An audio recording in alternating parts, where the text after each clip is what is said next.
Hello and welcome to another episode of the Brothers Discuss. I am Alex. And I'm Chris. And Chris, we're not alone this time. Something's happened here. We've crossed universes here. Wait, what happened? What's happening here? Who are you, interloper? I am Kale Smith from the Youth Critic Podcast and from the top of the Ultimate Filmmakers Retrospective. And I am Braden Cooley from real life. I don't know. I got zapped in all of a sudden. I don't know where I'm at. I don't. Wow. I'm ready to talk movies. Okay, yes, and movies we shall talk about, but specifically every single non-MCU movie ever released. And that's right, we're talking from Howard the Duck up to Madam Web of this year. But we did a part 1 already on Kale's channel. So if you want to hear our extensive thoughts from Howard the Duck up to Fantastic Four, Rise of the Silver Surfer, check that out. Here, we're going to talk about the rest of the garbage. Are they garbage, though? We'll get there. We'll talk about it. All right, so first up on this very list is 2008's Punisher Warzone. I should stress this real quick. Every movie that's going to be on this list in this part, it's every movie here has been released concurrently alongside the MCU. So we're now officially in MCU territory. Will some of these movies make their way into the MCU? Kevin Feige thinks so. Daddy Feige indeed thinks that it's going to happen. Poppy Feige. So Punisher Warzone. Here's one that's probably not going to happen. Rest in peace, Ray Stevenson. Yeah, I have a confession to make. I didn't do the homework. I didn't watch the movie. You didn't watch the movie? No, I can take myself out. I'm gonna listen to. I can be punished. Okay. I haven't seen it either, so Alex, this is all you. Oh, okay, I have the floor. Okay, I'm honored. So, people don't like this movie, from what I understand. I think critically people do not like it. However, if you want to see a man get blowed up with a rocket launcher while doing parkour, then this is the movie for you. I've seen that clip. Okay, I've seen that clip. So I can talk about that clip of the movie. Yes, and there's also a point where awesome. The Punisher punches through a guy's head like it's birthday cake. Like it's the kind of bonkers Punisher violence that I feel like people would enjoy, and I guess at the time they didn't. But I think that it is fun enough if that's what you're going for. You're going to see the Punisher brutally kill people. I feel like that was a problem a lot of people had with the last Punisher, like a little neutered. You know, it's not that crazy violence that they wanted from the comics. And with this one, you know, with a title like Warzone, it makes sense. It's going to be a bit more, I guess, wild and crazy and goofy. Very, very goofy. It's like a crazy B movie. Like, it feels like something they'd watch on, like, Best of the Worst for Red Letter Media, but it's a name brand Marvel movie. And I appreciate that. And it's also a female director, which you can care about or not, I suppose. But, like, it's kind of that staple of, like, a female-directed superhero movie, and it's the most violent nonsense movie you can imagine, which is kind of cool in a sense. So what grade are you giving this? If we gave the first Punisher a B, I would call this one a C. Oh, okay. All right. Yeah, so C tier it is. All right, next up is 2009's X-Men Origins Wolverine. A+. I watched this yesterday for the first time. I finally saw it. What are your thoughts, Brandon? So it wasn't as bad as I thought it was going to be, but it was pretty bad. I mean, I was expecting something much worse, actually. The first half of it's kind of an autopilot. It's very, like, ordinary in the first half, and then it gets worse, like, halfway through. Yeah. But nothing to get mad about. Like, I was kind of laughing at some of the scenes, and that's about it. Like, because I knew that Ryan Reynolds was in it. I knew that, obviously, going in. I knew what his character was going to be by the end of it, and I forgot Gambit was in it. That was kind of just lame. Yeah. I like Gambit. I mean, I feel like I know what he was going for. Gavin Hood, is that who directed it? Yes, it is Gavin Hood. I know with the script, I know what he was trying to aim for, but he just missed. You know, like the ideas are fine. Like it's pretty cool. He starts off in 1845. As a history guy, I love that, but it doesn't work. I would love to see Wolverine in a Civil War movie, actually, or like a Western. Yeah, because it starts off that way. I'm like, that'd be really cool. Yeah, when Twitter is trying to rewrite history with this movie, which doesn't happen often, that's what they'll talk about. They'll talk about that montage of Wolverine going through all those American wars, but it's just a montage. That's a cool scene in and of itself, but just pick one war and make that a movie. Like, or have X-Men versus like Jesse James. Have him hunt down like a gunslinger. That'd be cool. So this is a writer's strike film. First of all, like it's one of the most blatant examples of oh fuck, we gotta finish the script before we have to shut down everything, and so we shoot that. This movie also leaked early. It famously got bootlegged with like partial special effects, which in reality were no better or worse than the actual special effects. Yeah, me and my cousins also got the bootleg tape too, and this was like a 5.5 hour movie. Oh, gee. I'm kidding. But that came out early before the movie came out, and I guess it was like the confirmation after X-Men 3 and now this. It was like, okay, yeah, we've kind of lost the plot. X-Men movies are no longer this like, oh yeah, there's like interesting things here. They're just superhero schlock movies now. And this is like the schlockiest movie ever made of its time. It's ridiculous. I mean, like the whole end fight with Sabretooth and Wolverine fighting Deadpool, the part where Wolverine fights Gambit and he's like slashing away a fire escape. Yeah, I laughed at that. That was funny. Yeah, that was funny. Yeah. I can't hate this movie though, because nothing about it I like really just hate. Like it's a short movie. I sat through it. I mean, I was doing other stuff, so I guess I should admit that I didn't deserve my full attention. Sure. Can we talk about the claws in this movie? Yeah, they're claws. Yeah, they're weird looking. Yeah, the scene where he gets the claws are fine. The surgery is actually totally fine. But the claws are really strange looking. Yeah, it's like, how do they look worse here? Like, this is the 4th time they've done Wolverine. Like 9 years after the first movie. Yeah, it's ridiculous. This is just a bad film.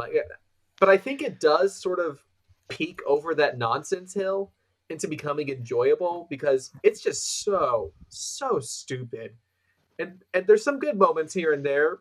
I like the Blob, sure, but ultimately, we would be better off without it existing. I don't know. I'm fine with it. I'll go with a D. Yeah, I was gonna say D too. You kind of said most of it already. Although you didn't mention Ma Kent and Pa Kent, how they have a cameo in this movie.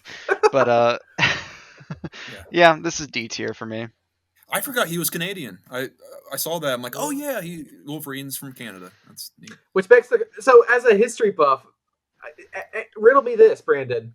Yep, if it starts in 1845, how is it set in the Canadian provinces when Canada wasn't even established as a country yet?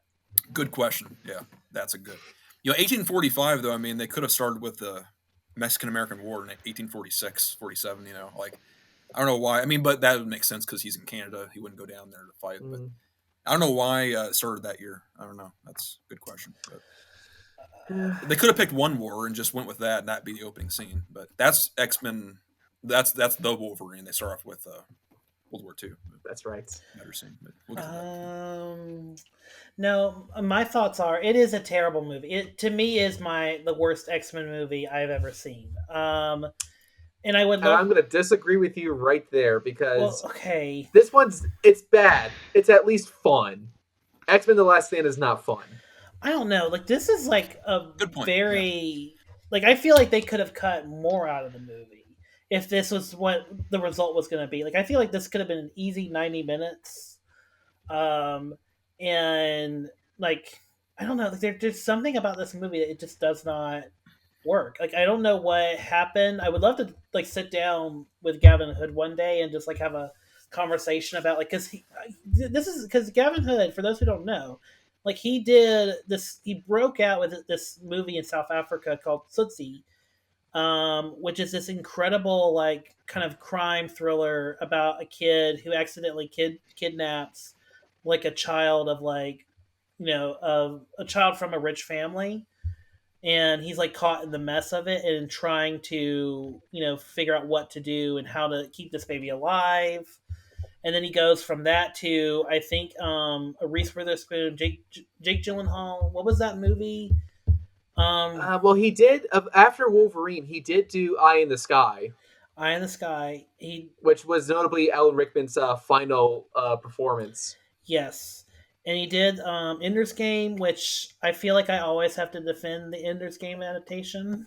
Like he's a great director. Like, I just don't understand what happened here. Like, why this just did not compute. I mean, it could have been the writer's strike, as you mentioned, but I mean, he was hired well before the writer's strike happened.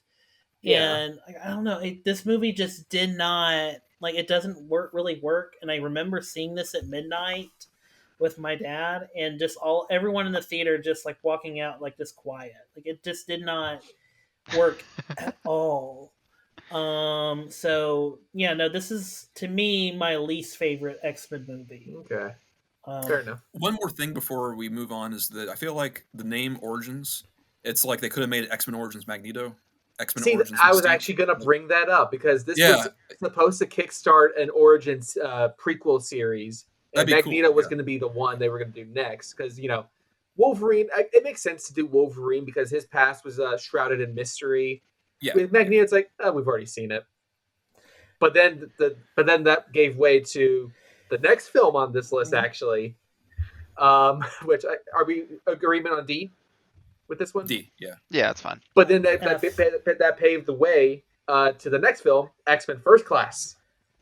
Yeah. I actually really hate this one. I really don't like First Class. Ooh, wow. Whoa. Yeah, I'm gonna tank it purposefully because I really, really hate this one. Yeah.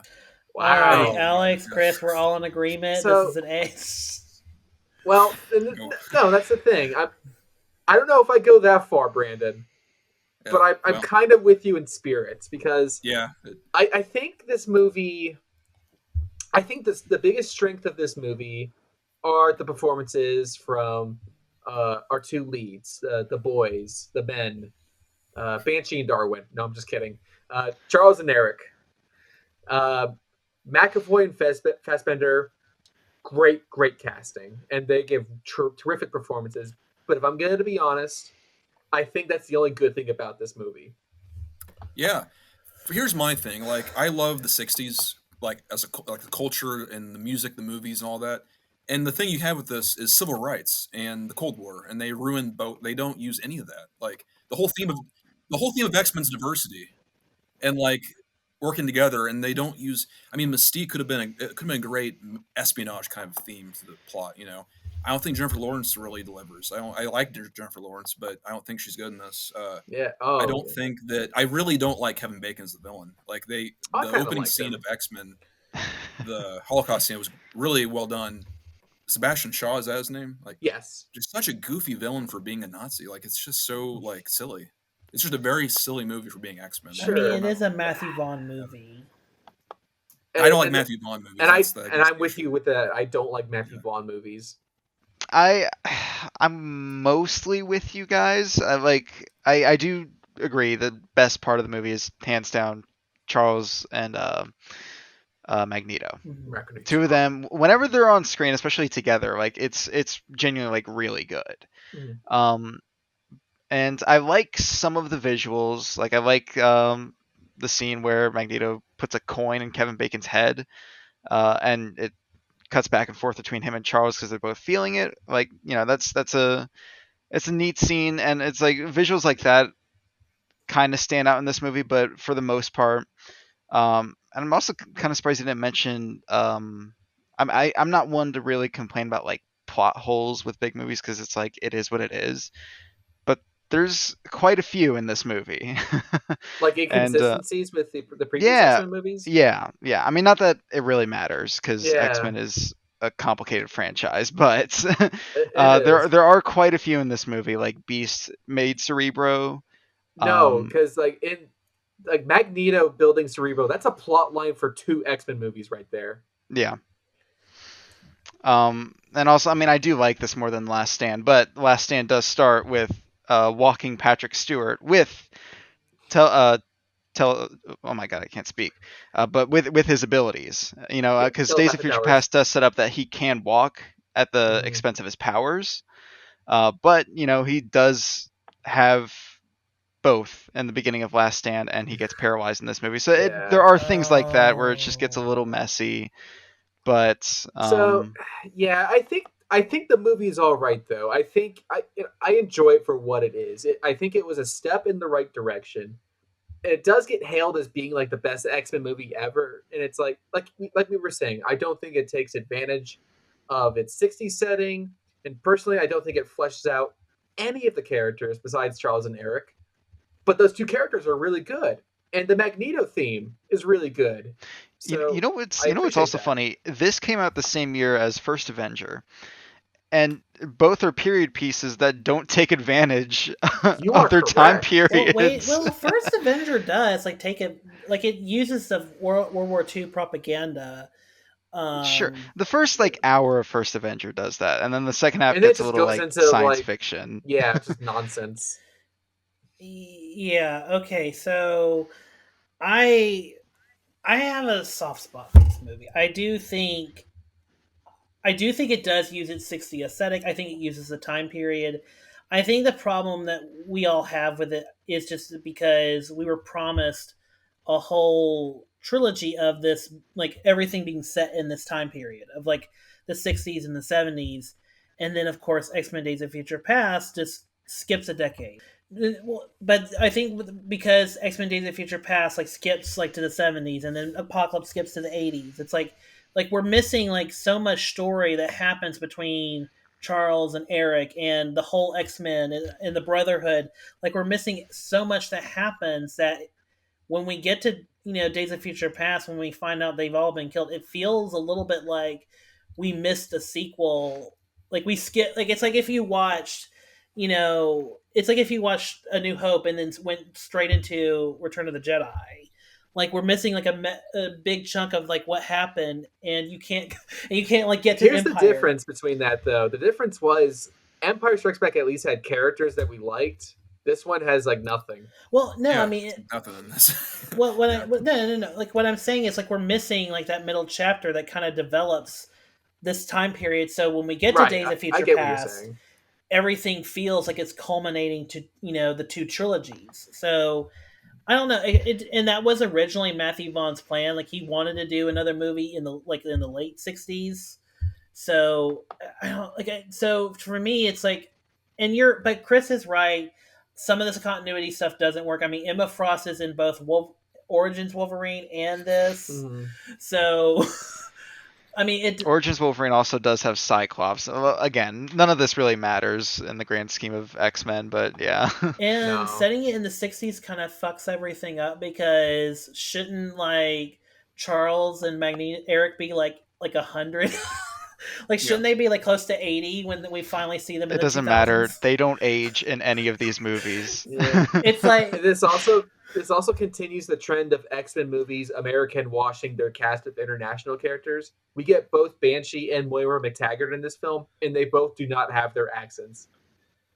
This just feels like a superficial movie to me. I don't know, it really does, because and that's bad because it's X-Men. It's not supposed to be that way. Not that every X-Men movie has to be serious, but it's it's the '60s. I mean, come on, if it's gonna be fun, you may as well have them trying to kill Castro.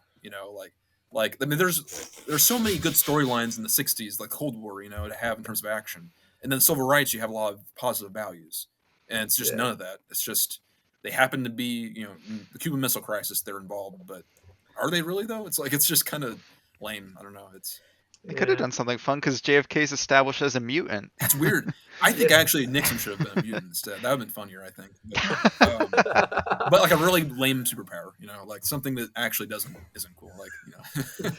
But, he has fire hands or something. Yeah. But I will give this movie a B just because again, what everyone's saying, the Charles and Eric stuff works so well. I do actually like Mystique's storyline a little bit, because she's deciding herself, should I embrace my own mutant power? Should I embrace my actual physicality as a blue, as a blue woman, as a blue mutant, and then you have Hank, who is totally not comfortable, who wants so badly to be normal, that his attempt to create a cure for both of them leads him to being basically over mutated and now he's a blue monster, or a blue beast. So I don't know, there's stuff in there that I really love. I wonder again, there's no telling what would have happened, because for the longest time we didn't know if there was going to be a sequel to First Class, because First Class didn't. It was actually it grossed less than X-Men Origins Wolverine. Oh, I like when it that. came out. Like that happened. Yeah, I'm glad there were sequels. I love Days of Future Past, which that made me hate this one more actually when that one came out, because it was like, oh, this is how good it could have been. That's but this may surprise everyone here. I've been trashing this movie, but I don't hate it. I really don't hate it. But the Charles and Eric stuff, it does really elevate it, in my opinion. And there's things I like. I will give it a B, but like a low B. I was actually kind of doing a C, but I was going to say like a high C. So we're kind of like in the same area. So I guess here. B. We'll have to. It's a D tier. Solid D. Because the thing is, like, McAvoy and Fassbender are good in everything they do, but like there's a scene where like Fassbender wants McAvoy to shoot him in the head with a bullet so he can stop it. Yeah, it's like, what? Just stop the bullet if you shoot toward the ground. I don't like. It's just silly. I don't know. It's just so superficial. It's that whole like he's trying to psych him up. Like, he's trying to make it to where it's a life or death situation. Like, get the highest of emotion. Like, I understand like Eric's thinking, but Charles's way of being like, hey, just move the satellite. Like, just move it like visibly, and that'll be enough. Other thing with X-Men too is that superpowers are like a blessing and a curse. And this one, it's like, look how cool my powers are. My power is cooler. That's the constant theme of all like this movie, and it's like that's not the point of X-Men. It's supposed to be double-edged sword, like good and a bad. I do like the scene in the bar with Magneto. I forgot to mention that earlier. Oh, that's a cool scene. Yeah, where he's killing Nazis. That's a great scene. That's good. Yeah, I mean, yeah, it is a great. That could have been a whole movie. Is him hunting Nazis in Argentina. And like I said, the Magneto theme in this movie, top notch. Yeah. Great piece of music. And I feel like that's what Matthew Vaughn kind of wanted to do more of, is the Magneto story, because it's more aggressive. It's more in line with like his kind of sensibility, because he's kind of a more mean-spirited, aggressive filmmaker, whereas Bryan Singer is kind of more of the, the light. There's always hope. There's always. So that's why I kind of feel like it was, not to skip ahead, but I feel like it was kind of like a blessing. Well, I have to be careful what I say. It's a blessing we got X-Men Days of Future Past the way we did. Yeah. Even though Vaughn's planned trilogy got botched. I'm trying not to praise a pedophile. I'm trying not to praise a pedophile. Oh, it's separate. His movies are separate from that. It's, Yeah. But I will say, like, I'm glad that what I will say is I'm glad things worked out the way they did. But yes, I'm giving it a B. Yeah. So what is the average, Alex? I guess maybe a C in the end. Okay. I guess I want to take this one, so no. It's okay. D. All right. Well, C it is. We'll put it in C. Yeah.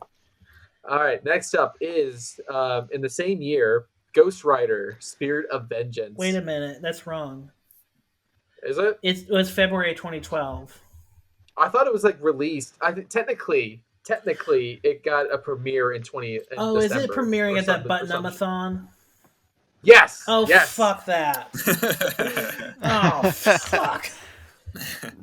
I got you. Sorry for all this cursing, but yes, no, fuck that. Oh, it's all good. Fuck it's Harry all Knowles good. Fuck shit, bullshit. Whatever you want to say. So I remember it being weird at this time because, the MCU was already happening now. And so I thought it was weird that Ghost Rider was still a thing. Mm-hmm. And I've only seen this movie once. And I remember nothing. He pisses fire in this movie, doesn't he?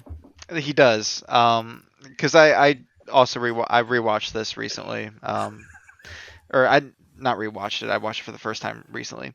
And he does have flamethrower piss. And that was the one cool idea that this movie had.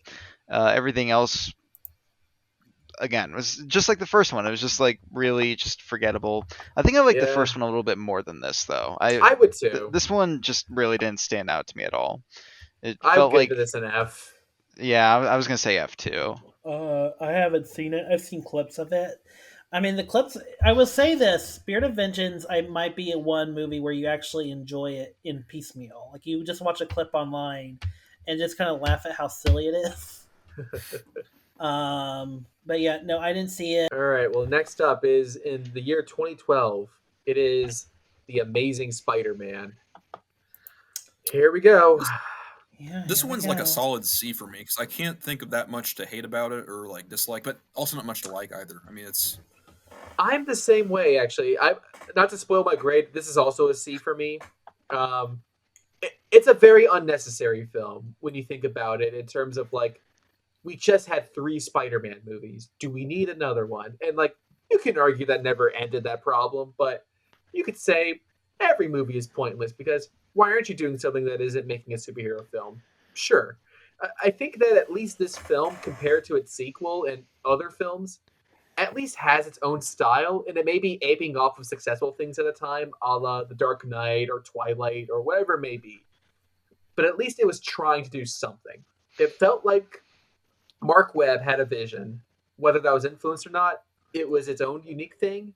And so I appreciate about that. Like this film, it's its own little thing. It's like the second film, which we'll get to, feels so not like this. I almost feel like it's a separate thing. So yeah, I feel like I loved this movie when it came out, and then I hated it. And now I've reached this sort of indifference period where I don't hate it by any means, but if I'm like, oh, I'm going to watch a Spider-Man movie, this is not on the top of the list. I'm pretty much the same way, and my grade's also a C for this. It's pretty like just middle of the road for me. There's nothing that I like inherently hate, like we'll get with the sequel. That's just like that's terrible ideas all around, but nothing's like exceptionally like stand out, except for I guess like the school fight sequence with Lizard, which was pretty well done. But other than that, nothing really stood out aside from the performances, I'd say, with Garfield and Stone, which are both pretty good in this movie. So, other than the Avengers, this was actually the first superhero movie I got to see in 3D. And I will say, when you watch this movie in 3D, which I guess you could still if you have like a 3D TV and the 3D Blu-ray, but just so I can put it to rest, this movie is not good in 3D. Like, not at all. None of them are. Like, yeah, most movies aren't. Like, I can't think of a single one that's good in 3D. Well, there's some movies that are really good in 3D or that utilize 3D well. I'll get to one actually on the list later. But what I will say is like it was so like the 3D version was so bad that like I could take off my glasses and it wouldn't even be like in the 3D. Like it would just be like regular, and I was like, what the fuck? Like, why am I watching this movie in 3D when I can and paid $3 or $4 more when they're not even using and they shot this on 3D. Like what happened? So that always kind of left a terrible taste in my mouth. I do think Mark Webb brings a new sensibility. I did not watch this for the rewatch. I didn't even see it when it was in Regal a couple weeks ago. But I will say, like, my view on the first Amazing Spider-Man movie is fine. I think Mark Webb had a really good story about like loss and what does the holes that we need to fill in our lives to get by every day. I think he was trying to do something similar with like the Peter having to find out like what his what happened to his parents, and then the Kurt Connors' whole is that he has he's lost an arm somehow. Like I feel like those kind of sort of things are interesting, but I feel like the movie has this problem of, again, there's a lot going on. Like Peter's trying to search for the guy that killed Uncle Ben. There's a whole subplot with Ifrin Khan, that's completely like dumped in the movie. And in fact, like the main plot of Peter trying to find his parents, or Peter trying to find out what happened to his parents, gets completely sideswiped, by the Lizard, 2/3 of the way of the movie. So it feels like a movie that is just kind of being rewritten as it goes. Yeah. And any talks of like another one of these films hurts my brain because we have a very, very poor track record at this point. The bad Sony Spider-Man films outweigh the good ones without, interference or help from another party. Right. Like the idea of visiting this universe again after, the other films, it's like, no, there's just nothing to return to. Like, as good and interesting as little nuggets of ideas and pieces and things in this first film are, that's all they are. They're just like, this movie planted a bunch of seeds, and then they burned down the farm in the sequel. So there's no returning. We can't go back. Yeah, it's done. And I feel bad for Andrew Garfield and Emma Stone because they're such great actors. Like, they really are. Like, they are, but they and to be honest, like, this whole like two-parter, I guess, thing now, like, there's so many great actors in this, and they're just being wasted. Yeah, like it's worse in the sequel, which we'll get to. Oh yeah, I feel like Emma Stone and Dennis Leary are the two best roles in this. Yes, Dennis Leary is really good. I mean, he's doing everything really he can to pump character into his character. And Andrew Garfield is fine, but also he doesn't really feel like Peter Parker. I do agree with. In fact, it wasn't until No Way Home where Andrew Garfield's Spider-Man like made me smile for the first time. Yeah, I don't know. But, I'm not a big Spider-Man person, but I like Homecoming just fine. That's my favorite one probably out of them all. Fair enough. Yeah. But this one's fine. I don't know. Yeah. C tier. D. C. Okay. Yeah, C for me. All right. Next up is The Wolverine. And I think this was the best comic book movie of 2013. Boo. Yeah. What other ones were there? That is my opinion, because what a year. Major boo. Because what else came out for you had Iron Man 3, Man of Steel, and Thor the Dark World. Iron Man 3 is better than this, I'd say. I just second. Oh yeah, no. Iron Man 3. I like Iron Man 3. Iron Man 3 is in like my top 5 MCU movies. Oh, really? It's not that for me. It's not my top 5. But no, I support. I am a Shane Black, stan, and it's my least favorite Shane Black movie, but like it's such a good. But it's like a fun movie. Like, it's still a fun movie to watch. Like, it's... Alex, I can hear you boiling up right now. Okay, we'll move on. I'll live. Oh, so that's your X-Men First Class is Iron Man 3? Basically, yeah, I don't... It's not my least favorite MCU movie anymore. It was for a long time. Now it's the Marvels.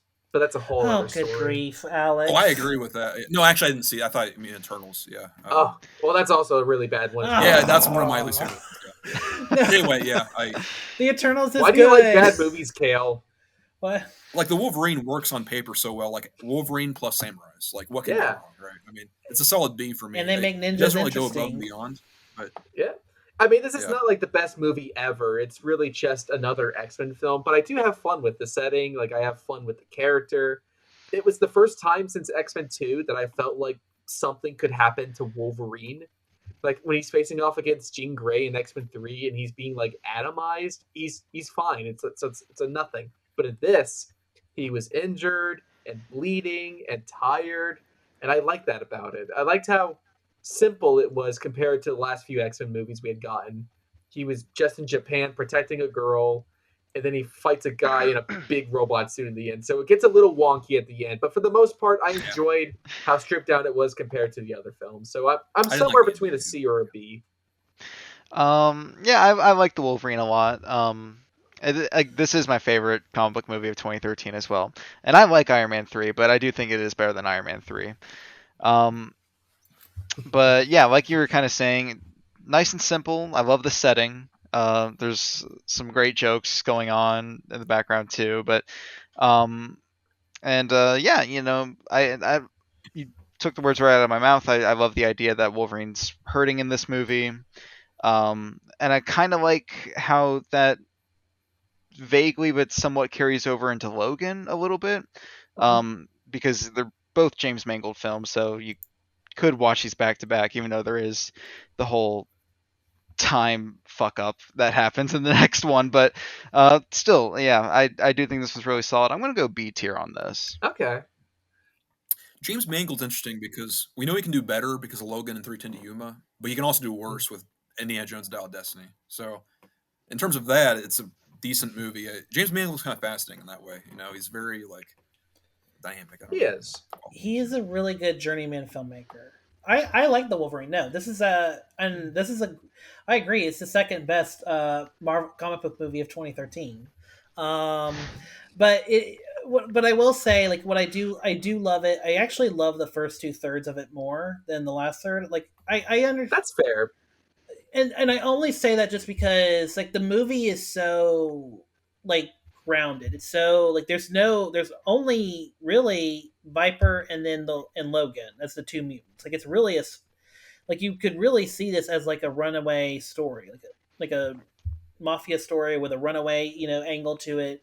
Like it's a very grounded, like it's probably the most grounded superhero movie there is. Really, because it's really one character and then there's one other character that has a mutant power, but even that character doesn't really have anything going on.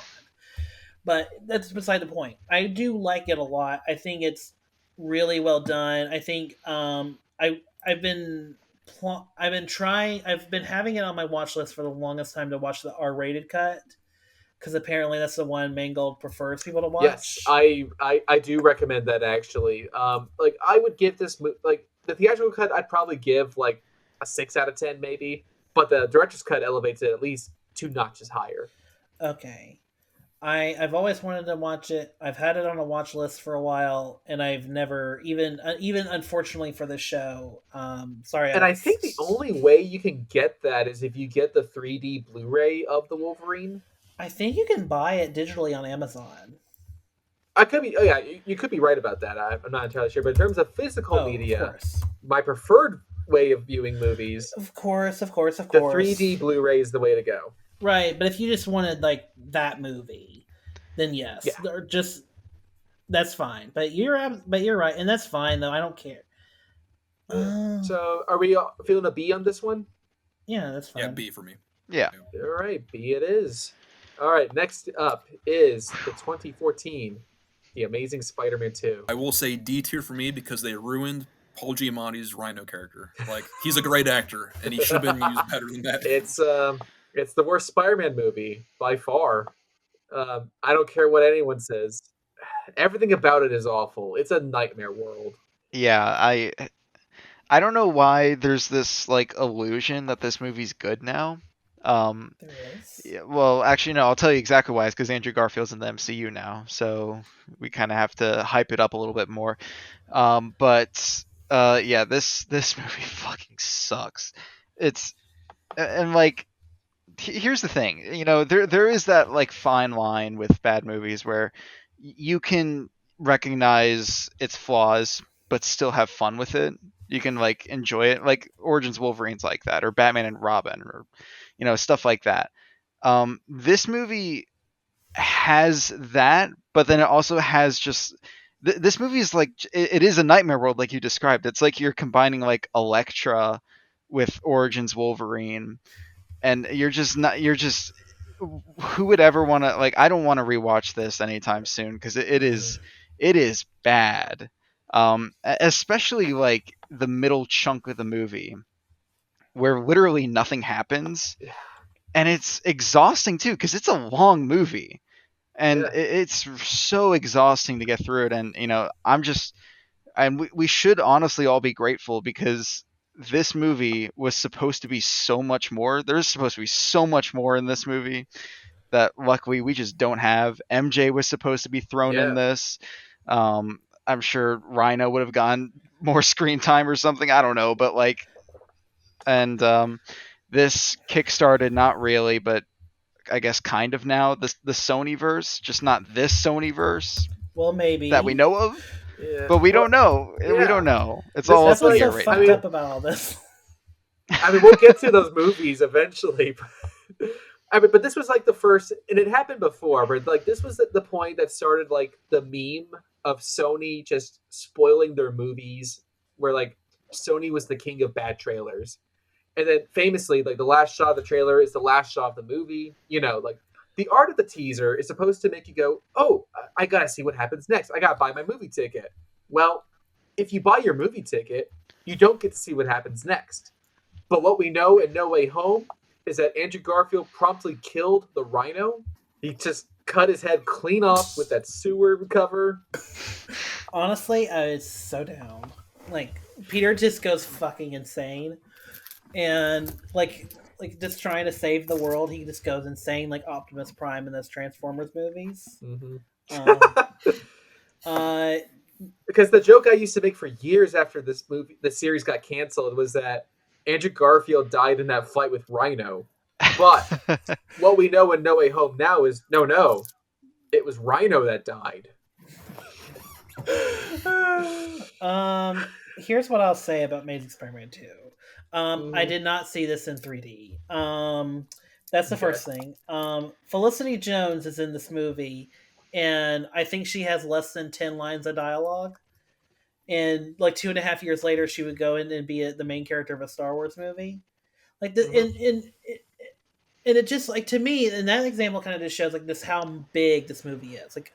Like how much, like, there was just so much going on, and they were trying to have so much set up. I mean, and you can really feel it in the climax of the movie when, like, Electro shuts down the power grid and is like, and the movie thinks it can balance, oh, there's stuff happening at the hospital where Sally Field is nursing. There's this plane that can't see the runway, but it's going to land anyway. Okay, we're back. We're back, everyone.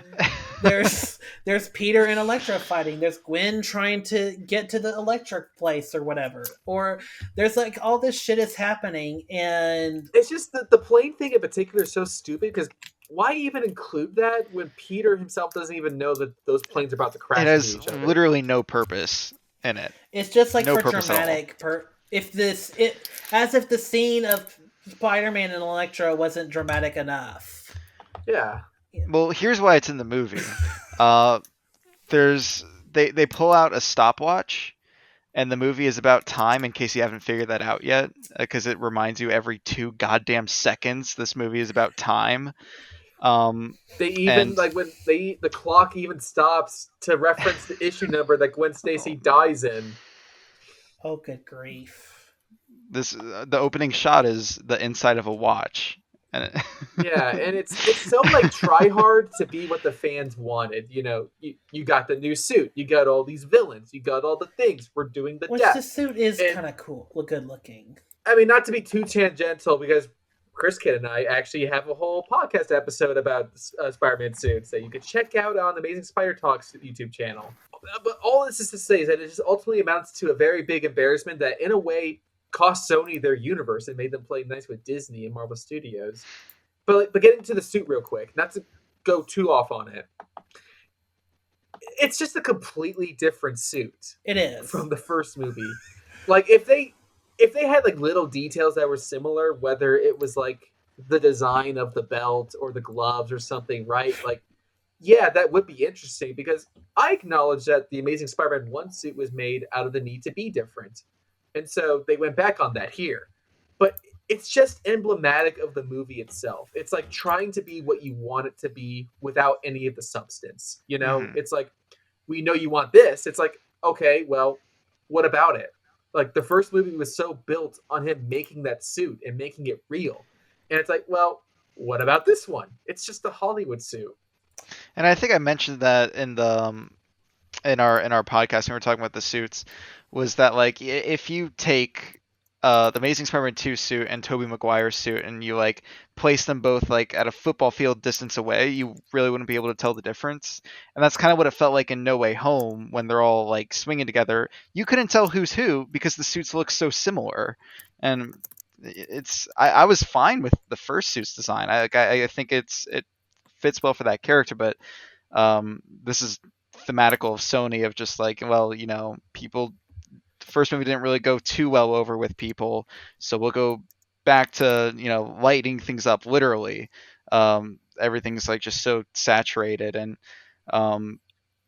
the suit itself looks a lot like the Tobey Maguire suit for the most part. Like, it has this, like, in the pattern of just the red itself has that. Anyways, I'm not going to talk about the suit anymore, but yes, what you're saying. And yes, this is F, by the way. F tier. Oh, I think that goes without saying. Yeah. I will give a D, and I'll explain why. Because I really do love, like, the opening or not necessarily the plane a crash scene, because that's just whatever. But I do love all the stuff with the Rhino. I do love all the stuff with Gwen Stacy. Like, I think Emma Stone is so good as Gwen Stacy that it's so painful. Again, it's so painful they have these two great actors in these movies, and they're just stuck with like the worst plots. And then also I really like how well directed her death is. Like it's so like you're Alex, you're right. They do make the reference, to the issue, and Chris, you're right. They do remind you every second of it. It's about time, but I mean, she literally dies in a clock. But there is something like when she dies, it's like it's quiet. It's very emotional. I don't know. Like there's just something. Yeah. How shocking was it that they actually did it? No, it's not shocking, but it is one of those. Because the thing is, like, she's wearing the very outfit she died in, and like all the promotional material, and it's like she's gonna die. We're gonna do it. We're gonna do it. Foreshadowing it even in the first movie. Like I mean, her father basically says, keep her out of it. She's basically as a subtle hint of she's gonna die if she sticks around. And then there's Gwen's graduation speech where oh my god, she's like, "Life is precious because we die."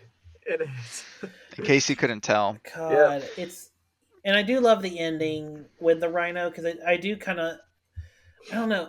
I love like the symbolism or the motif of the kid. The rhino. I like the motif of the kid.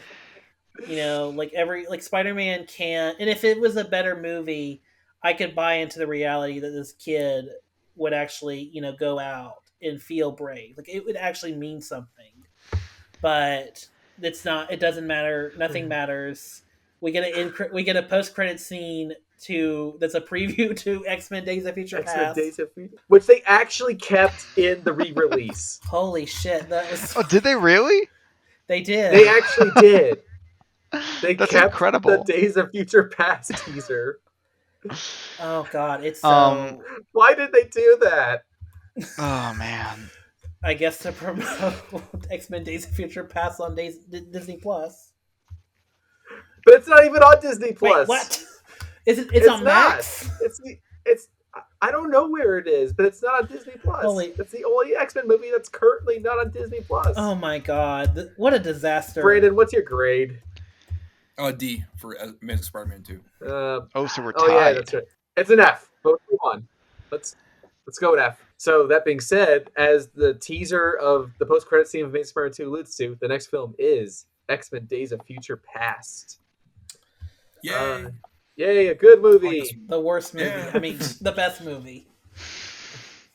The thing that's about this film that's kind of funny, thinking about it now, it's like where, nowadays it's all about like multiversal cameos and tying in nostalgia. And it's like, this film did it back in 2014.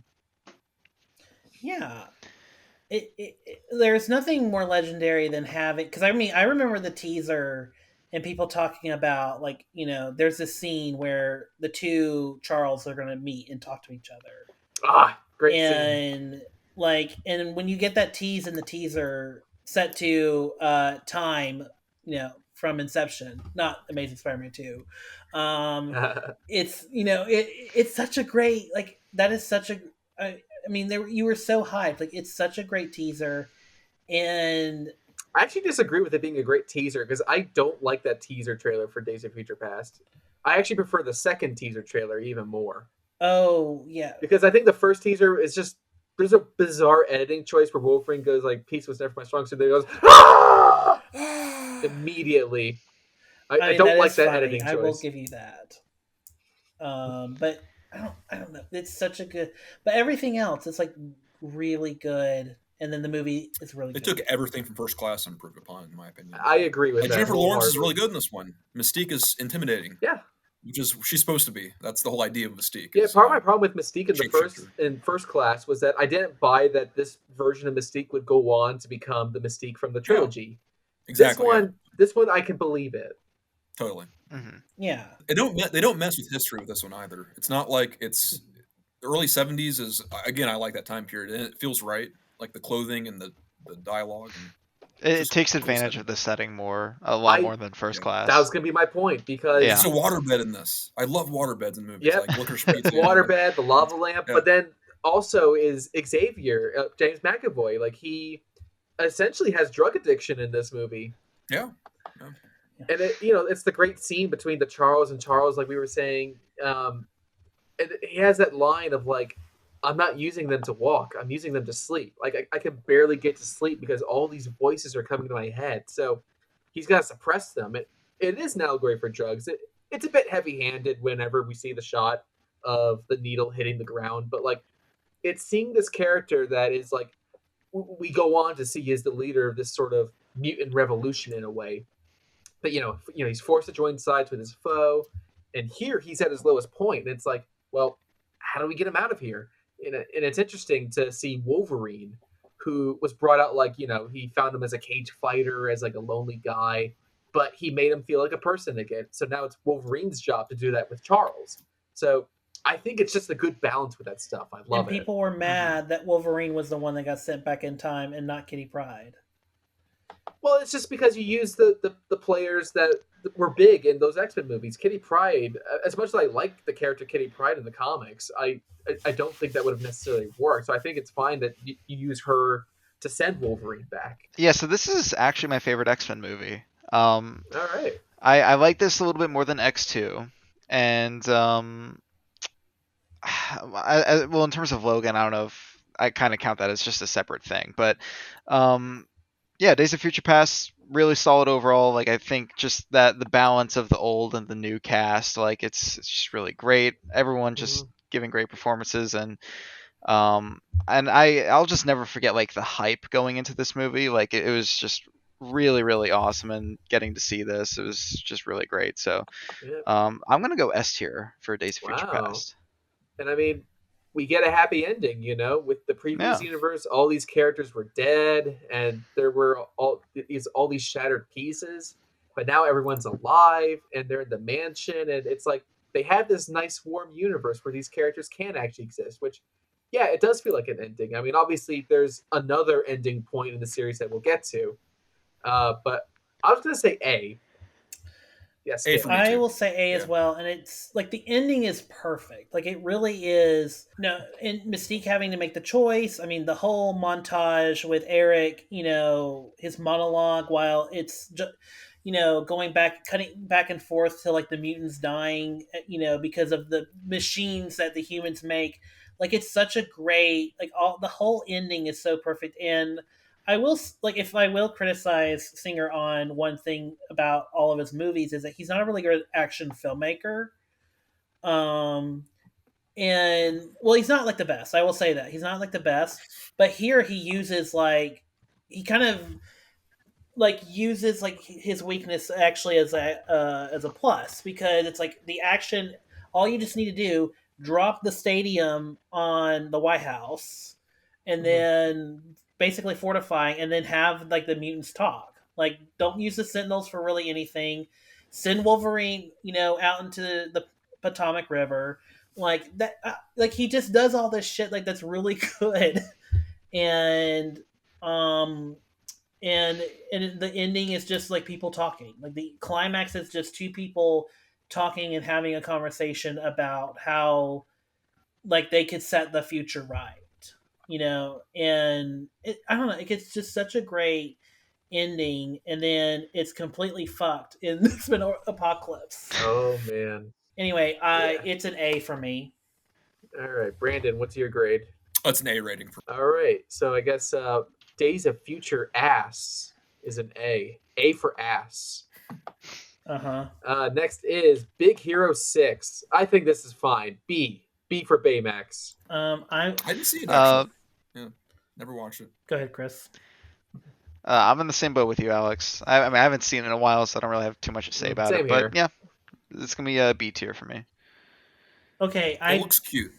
I check it out because it looks like a cute movie. It's cute. It's a cute movie. It's a good fun time. I probably should rewatch this, because the more I think about the plot, like, I feel like I probably would like it more. But for now, I'm just going to give it a C. Like, I think it's a fine. I think it's okay. I do think the villain reveal is dumb. I do think... Yeah. That's fair. It's a Disney movie. What do you expect? Yeah. But, I mean, I kind of like a movie where, like, there's all these superheroes. Like, I love a young adult superhero. Like, it feels like it's so my shit. But, I don't know. When I saw it, I was just like, it's okay. Yeah. All right, B tier it is. Next is the 2015 Fant 4-stick. S tier. S tier. Yes, S all the way. Like triple S's. Get all the S's. S for shit. Oh.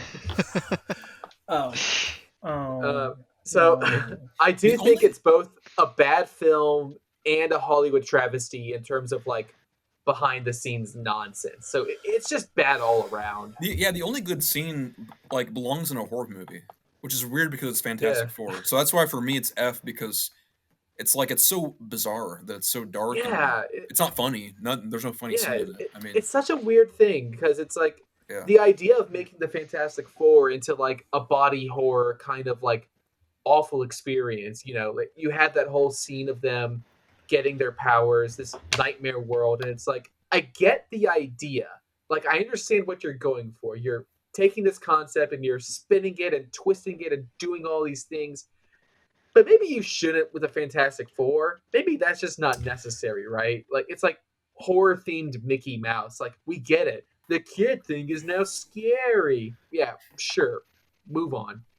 The name Doctor Doom is such a silly name for a villain, and it's like they made him like terrifying, which I guess is kind of neat, but also doesn't fit with the tone of the. And apparently, that's one thing they actually did change in this movie was that originally he was going to be called Victor Dolmashev because they thought the name Victor Von Doom was too stupid. Yeah. And look, it is a stupid name, but then they changed it, and they just did like additional photography, and they ADR'd up Victor Von Doom.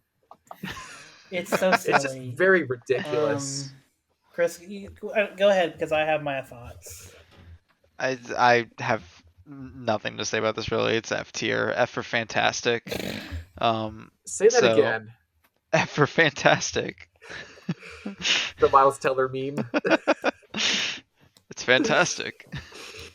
I will say I love the Denny's commercial that this had with the Thing. That's right. Forgot about that. Wouldn't it be funny if we find out that Josh Trank also directed that? And Josh Trank, he's gone now. Like that dude is gone. Yeah, one day we'll get to that story. Well, so Brandon, I think you were on the podcast because way back when. Because this was actually not including Ant-Man, because we're not including Avenger or Marvel MCU movies. This was the first superhero movie we covered, and really? Okay. Yeah, not including Ant-Man. And my opinion, and I went to town like hating this movie. Like I really took a massive shit on. I was so angry. Like, how did this happen? Like, even if you wanted to be generous and give like Trank like the benefit of the doubt, like he could pull off this body horror thing, which I actually think is a good idea in theory, but it could only work if we actually had like a good Fantastic Four adaptation. Like if we've had several, like if like right now you could do a horror, like what if Spider-Man turned into a massive spider, and that's a body horror movie. Like like now you could probably do that. Like do something different with the character. Does it work exactly with what we know of Peter Parker? No, but it is an interesting idea. But what I would say, but for Fantastic Four, we haven't really gotten like a good, like clear. This is our Christopher Reeve version of. This is our Michael Keaton. We haven't gotten those yet, where it's like definitive good Fantastic Four adaptations yet. Mm-hmm. And so to do let's do a body horror Cronenberg kind of thing. It's kind of like, wait, what? What? And I admire the ambition, but like it doesn't. I kind of want to see a good version of this first. Like I want to see the thing. I want to see like the golden era first before you take us to the horror era. At the time, I may have defended it for having like some scenes that are scary and that being effective. But now, though, I don't remember anything about the movie besides it being weird and kind of a broken movie too in terms of the script. No. So yeah, I don't know. I mean, there's a point where like Ben Grimm is just a pile of rocks. He's like, oh, weird. Yeah. It's weird. I just don't think Fantastic Four is a hard movie to adapt or a hard comic book to adapt. It seems so simple, and it's odd because they chose the guy who directed Chronicle to do it. And I'm not. Chronicle's fine. I don't know why they chose him though. That's kind of a weird choice to do this. I mean, it's just the people making these movies that are just making them not good. That's the problem. Well, and it is an F like all the way. But I mean, there are a few moments that do work. I do love the scene where Doctor Doom like blows everyone's heads off. I do love. I actually I love this I don't mind this interpretation. I just wish there was more of it. Like this guy who's just been left alone, to the negative zone. There's so much of this movie where I'm just like, where is the movie? Like it feels like we got the prologue to a good movie. Like where's the movie? Like that's what I keep saying when I walked out. Where's the movie? So it's bad. It's an F. Moving swiftly along, Deadpool. I can't get into the Deadpool character. I've tried. I've really tried. Honestly, guys, I tried my darndest, but I just can't crack that egg. I like 2 better than this one. I don't. This one's just C for I do me. too. I do too. I don't really understand why the whole bridge thing. Like they keep flashing back to like a mediocre action scene. I don't know why. If it was a really good action scene, that would make sense. Reasons. But it's like not a good one, so I don't know why. Putting my distaste for Deadpool aside, the character of Deadpool, I just think this movie just doesn't do anything interesting with Deadpool. I mean, it makes jabs at conventions in the superhero genre, but then it just adheres to those conventions, but it does it in the most boring way possible. And I'm gonna say it. I hate Ryan Reynolds now. I hate him. Because it's all the same fucking thing he does. It's like cocky and attractive and funny. And it's like I want my funny people to be like flawed and like hurt, and he doesn't come off as that. He's just attractive and successful and funny, and I think that just affects my opinion of the film and the actor. But I can remove myself enough to say this is maybe a C tier movie. I don't know, dude. Same here, C tier. Yeah. Go ahead. I was actually gonna say F for this one. Really? Oh. This might be a hot take. I don't really like. I'm kind of the same with you, Alex. I've never really gotten into Deadpool that much. I think he's like fun and entertaining in other things. I don't think he's good enough for a spotlight. Because all you can really do, like all this, especially this movie, because second one I enjoy a little bit more. But this movie, it's just like, dumb like meta jokes for most of it, and it really just gets old. And I haven't seen it in so long, just because like nothing has ever really stood out to me for a Deadpool standalone movie. And I'm 100% the exact same way with Ryan Reynolds. The more movies he's made since Deadpool, the more I've hated him. I don't really think he's that funny, and I don't think he's and I do think he's very full of himself a lot. So I'm really not a fan of Deadpool at all. So I'm going to give it an F. All right, Kale, can you save this movie? I do like it, I guess, more than you guys, but not by much. Like the one thing I will say about and because I don't like Deadpool 2. Deadpool 2 is the one where I don't like it. And I'll get to that in I guess in another movie or two. But the thing about Deadpool for me that it works just because it is a very efficient screenplay. Like, yes, it's annoying now. Like looking back at it, is like, why do they keep going back to this one location for like half the movie? And it's like, but it's for budgetary reasons, because I mean they weren't allowed to have like $100 million budget or even a $75 million budget. They had to make it for $50 million, which at the time was like seen as like an indie level for a comic book movie. And I feel like to me it works. It still works fine. I think it is the best Tim Miller thing he's directed, because I don't really care for Dark Fate. I don't really care for the Love, Death, Robots like stuff he's directed. I like Love, Death, Robots the show, but I don't like the stuff he's directed, which is weird to say because he technically created it. But I will say, like, and I agree with Chris. I actually agree with all Chris and Alex on Ryan Reynolds. I think because of Deadpool, he just has found like the one role, where he's like, I'm just gonna do this one thing well, and just do it for everything I do. Because when I saw John Krasinski's If, right? He's in it, and I don't know if anyone's here has seen it. Not yet. Mm. Probably not going to. And the big issue with that, and there's two big issues with that movie that the movie is actually very well directed. Like John Krasinski makes a very beautiful movie. It's shot by Janusz Kaminski. But the two big problems of that movie are the lead girl, and then Ryan Reynolds for half of the movie is like so like he acts as a character who's so annoyed and upset that he's in a movie with imaginary characters, and that's the same character he plays in the Hitman Bodyguard. It's the same character he plays in that stupid Alien knockoff movie he made. It's the same character he plays. I haven't seen Red Notice, but I'm assuming it's the same character he plays in Red Notice. Like he just keeps playing the same character where he's just like so annoyed and beneath whatever material he's working with.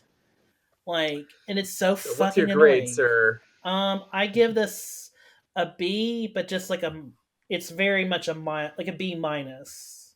Okay, like I like some of the I stuff think, that happened. I like some of it, but not all of it. I guess averages to a C, maybe. Yeah, I Both have gave it to a C. So, yeah. C. Yeah, let's move on. Yeah.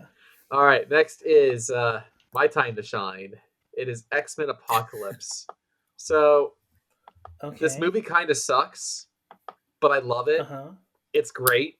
It's like a big, perfect, dumb summer blockbuster. Yeah, it is really silly in like a fun way, kind of. Yes, Yeah. it takes. But not good. Now look, Yeah. it takes a lot of big swings, and it misses most of the time. However, I love the X-Men. So at the end, when the X-Men have Apocalypse, and they're all shooting their powers at him real hard, and Magneto's doing the Magneto thing, and Cyclops is doing the Cyclops thing, and then Jean Grey uses the Phoenix Force that she's mastered in a weekend, and she blows him up, and he becomes a skeleton. I loved it. It was amazing. I loved it so much, and that's why I'm putting this movie wherever you guys say, because I have such a blast. I can watch it at any time. It's great. Nightcrawler is in the film, and it's great. I'm kind of with you on this one. I'm with you, but with some like disclaimers, because it is a very, very, very not great movie. But I really love the new characters and the new cast of characters. Cyclops, Jean Grey, Nightcrawler, like they're all like in it a lot. They all get a lot to do, and I love how they interact with each other. And this might be a bit of a hot take, but this is my favorite movie with Cyclops in it.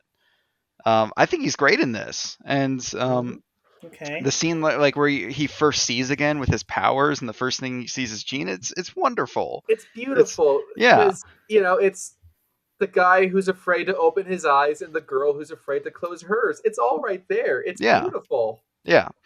And Quicksilver's fun in this. That sequence when the mansion's blowing up is all. And we didn't talk about Days of Future Past, but there's the Quicksilver scene in there. Yeah. And Those are always yeah.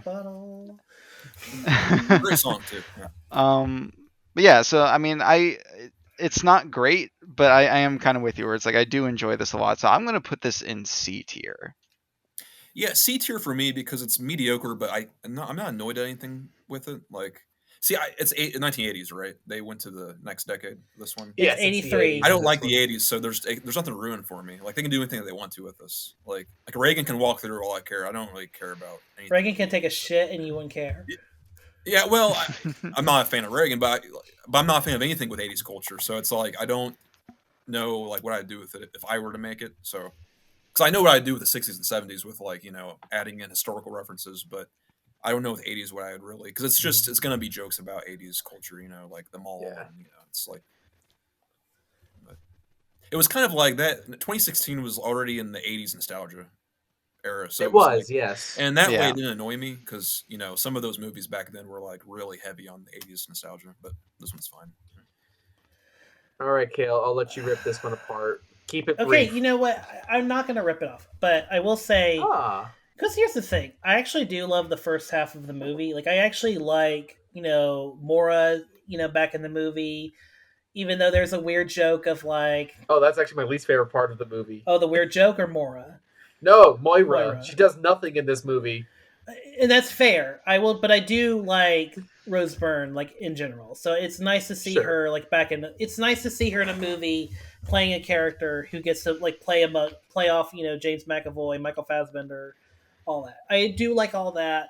I don't even mind, like, Apocalypse. Like, Apocalypse is actually a decent villain. He's a guy that's just like, I'm going to, I even, like, don't mind. I don't support it, but I don't like, but I kind of understand his, like, villain philosophy, where it's like, I will rise you up, to your best, to give you the best of trauma or something. And then I love, like, Cerebro getting destroyed. Like, I'm like, there's so much of this movie where I'm like, it's so good, but literally the moment they get to Alkali Lake and they literally drop off the characters to have a Wolverine cameo, I'm like, okay, we lost the movie. It's, they somehow show Wolverine, he's in his Weapon X, it's a Weapon X reference, and it's like, oh, please. And he destroys, he commits a lot of murder, he has the metal claws again, and it's just like, oh, they're cowards. Everyone here is a coward. They won't let Wolverine ever just not be, have adamantium.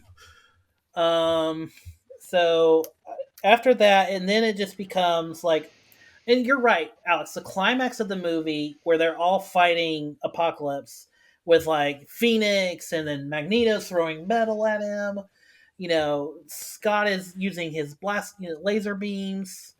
I mean, all that stuff is cool, but it's like, so what is the story? What does this have anything to do, like, thematically? Like, I'm loving this, but what does this anything have to do with anything that's happening? Like it just feels like it just feels more like, it feels like Simon Kinberg during the script just was like, fuck it. Family. It's about family. Fuck it. That's what's so powerful about it. Yeah. What's your grade on this magnum opus? I'll give it a C, because the first half really is good. Like, I stand by that. I love the first half. I was not going to allow it to go any lower than C, so that makes it happy. Yeah, that makes me happy. No, it's fine. It's fine. I just hate that the ending of Days of Future Past kind of gets screwed over just so we could have a Wolverine cameo that we didn't need. Fair enough. But speaking of Wolverine, the next film is Logan. What a masterpiece. Yep. I mean, God. Yeah. Like, S tier. I was not expecting it to be as good as it was. Like, yeah. I mean, Kale and I, we saw this in theaters. Like, I cried. Like, we weren't expecting it to be as good as it was going to be. I cried too. It's all good. And also rough, brutal movie. Like, I wasn't expecting it to be as upsetting. But that's the thing with X-Men. There could be a R-rated, like, serious movie out of each character if they wanted to. I know it's a risk because studios don't know how to market it. And this could have won Best Picture that year if they had done it in November or December, I think. Yeah. Well, this did get nominated for Best Adapted Screenplay, so I was very happy to know that a movie with Caliban got nominated for an award. I was pretty happy with that, which is great because Caliban was in Apocalypse, so, big times for Caliban. Things are coming up Millhouse. Yeah, and played by different actors in each one. The Stephen Merchant one, no less. Chris, go ahead. I don't have too much to say about it, but it's really, really good, holds up, and what's interesting is that, like, you had your great ending for all of these characters in Days of Future Past. It was happy, and then this, I mean, Logan's just a dour movie in general, but, like, the ending, like, it's sad, but it's not, like, too depressing. It's kind of bittersweet in a way, where it's kind of more so like passing of the torch, new generation of mutants. Our idols died off, but, like, the legacy lives on, and this movie's just really, really good. I love it so much. And it brought us Daphne Keane. She's going to be in a Star Wars show, so there goes that. add on to like how great it is, let me add some stuff. Yes. There's always been a theme in X-Men of experimentation on people, like on mutants. And this one is the one where it's really uncomfortable to watch when they watch the videos on the iPhone. On top of that, I like X-Men. I like the fact that it's always the professors or the adults in the room who are actually making the hard choices, and the kids are just at the school. In this one, kids have to fight for themselves. And then that's done very well because they destroy the villain at the end of this. I'm not sure if you remember when they when it gets to the woods, I mean, that's it. Like, they're on their own basically. Wolverine can help them, but they have to fight for themselves. That's another thing I like about it. And it's just a good send off for the character. The setting is also very bleak too, but not in a dystopian kind of way. It's like you can kind of read between the lines, and it's a culture that's like lost its way in the first 10 minutes of the movie. You can kind of tell that it's very like subtle though. It's really excellent. What I was gonna say is that it's very rare, and I guess this is where all the Deadpool 3 talk comes in, right? Where it's like the reason people may be upset about Hugh Jackman returning is because this movie serves as a really good send off for a character where we don't always get that.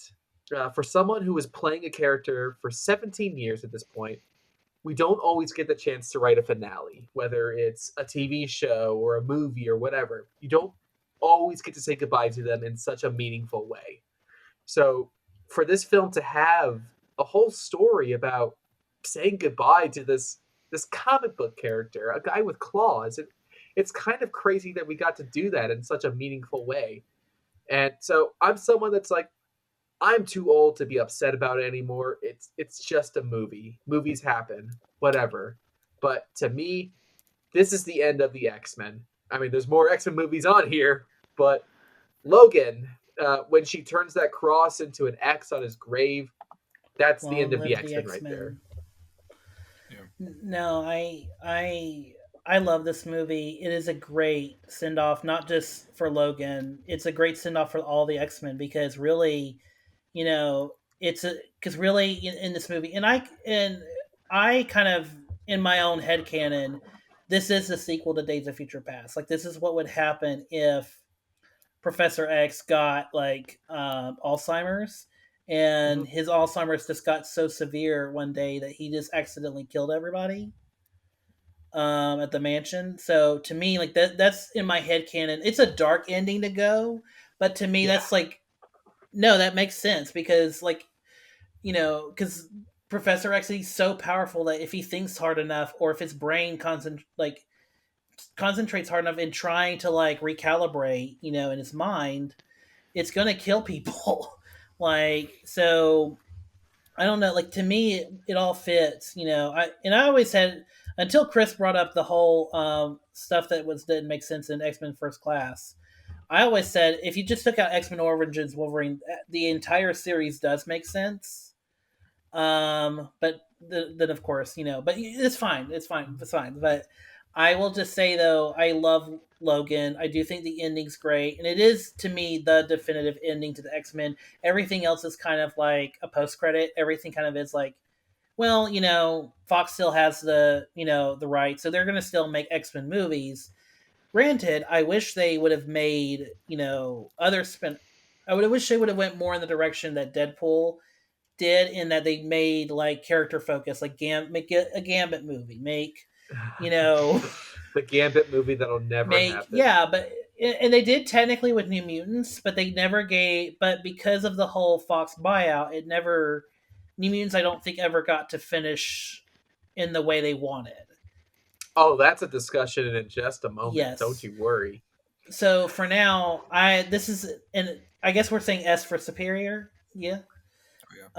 See, I disagree. I think you guys don't love this movie enough. I think it deserves to be a tier higher than S, but Double I guess it's excellent. It's X for excellent.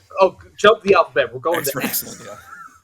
All right, we'll move swiftly along. We got another X-Men movie to talk about, sorta, and that's Deadpool 2. I think it's slightly better. Just to breeze through it really quickly, I think it's slightly better than the first Deadpool. I think it's a B.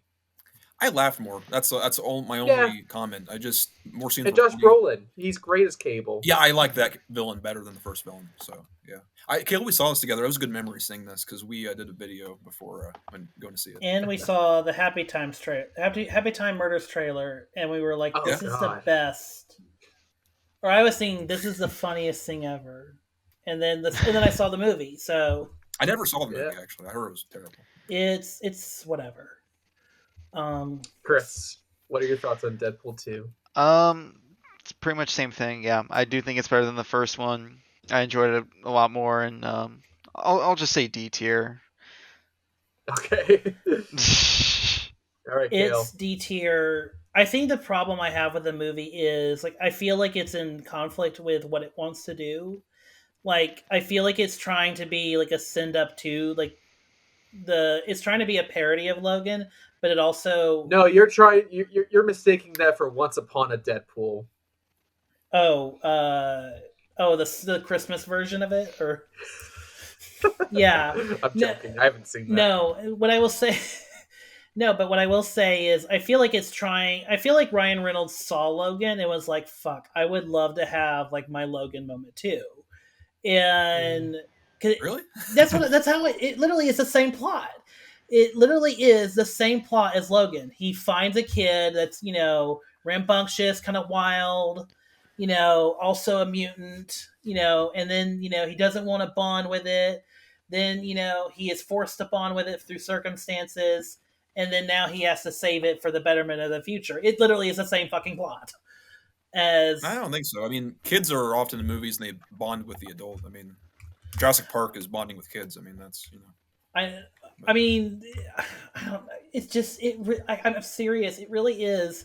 They just took the plot of Logan and then Deadpool-ified it, and it's kind of annoying because, because I think Deadpool. I think there's a better way to use Deadpool. If Deadpool's going to be our outlet to where we can openly poke fun at superhero movies, then let's actually poke fun at the Avengers. Let's poke fun at Infinity War. Let's poke fun and not just be help.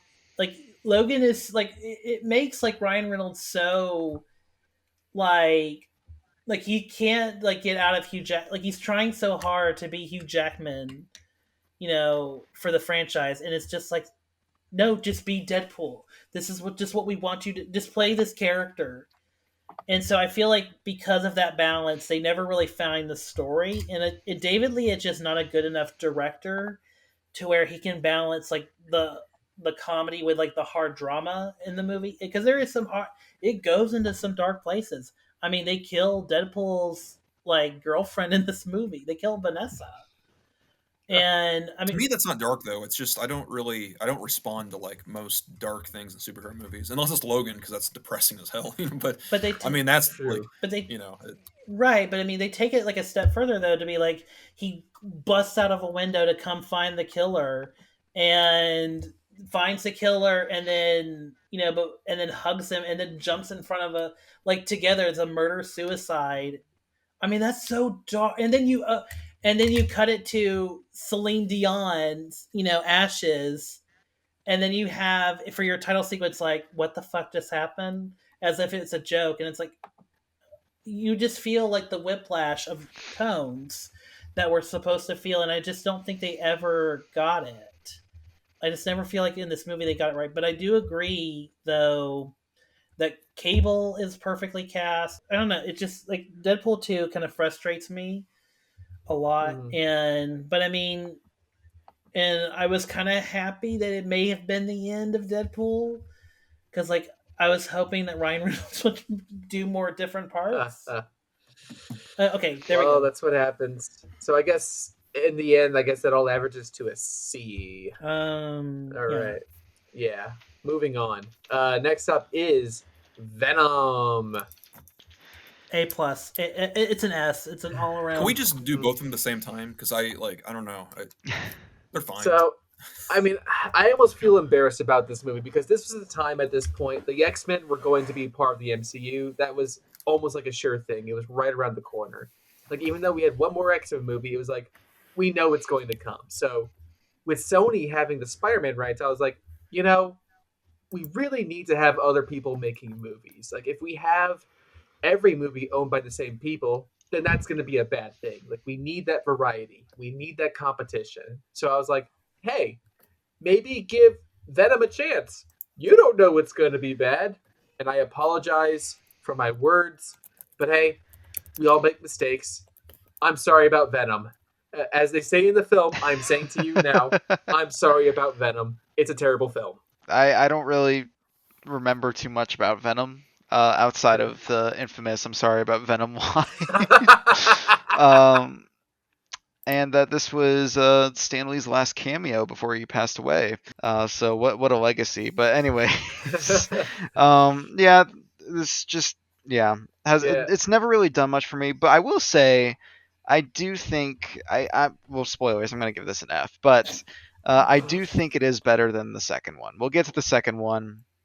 I do like this one a little bit more. The only reason I'm not putting this in F is solely because the sequel has to be at least a tier below this one. I actually give both these a C because I don't think they're that good, but I like C the for humor. Symbiote. Yeah, I like the humor in them, and I was so tired of Marvel movies, the MCU, that this was kind of like nice as a change. So, but I'm not gonna like praise it or anything. There's nothing about it that I'd like go out and watch again. But I don't know. I like Tom Hardy. He's good.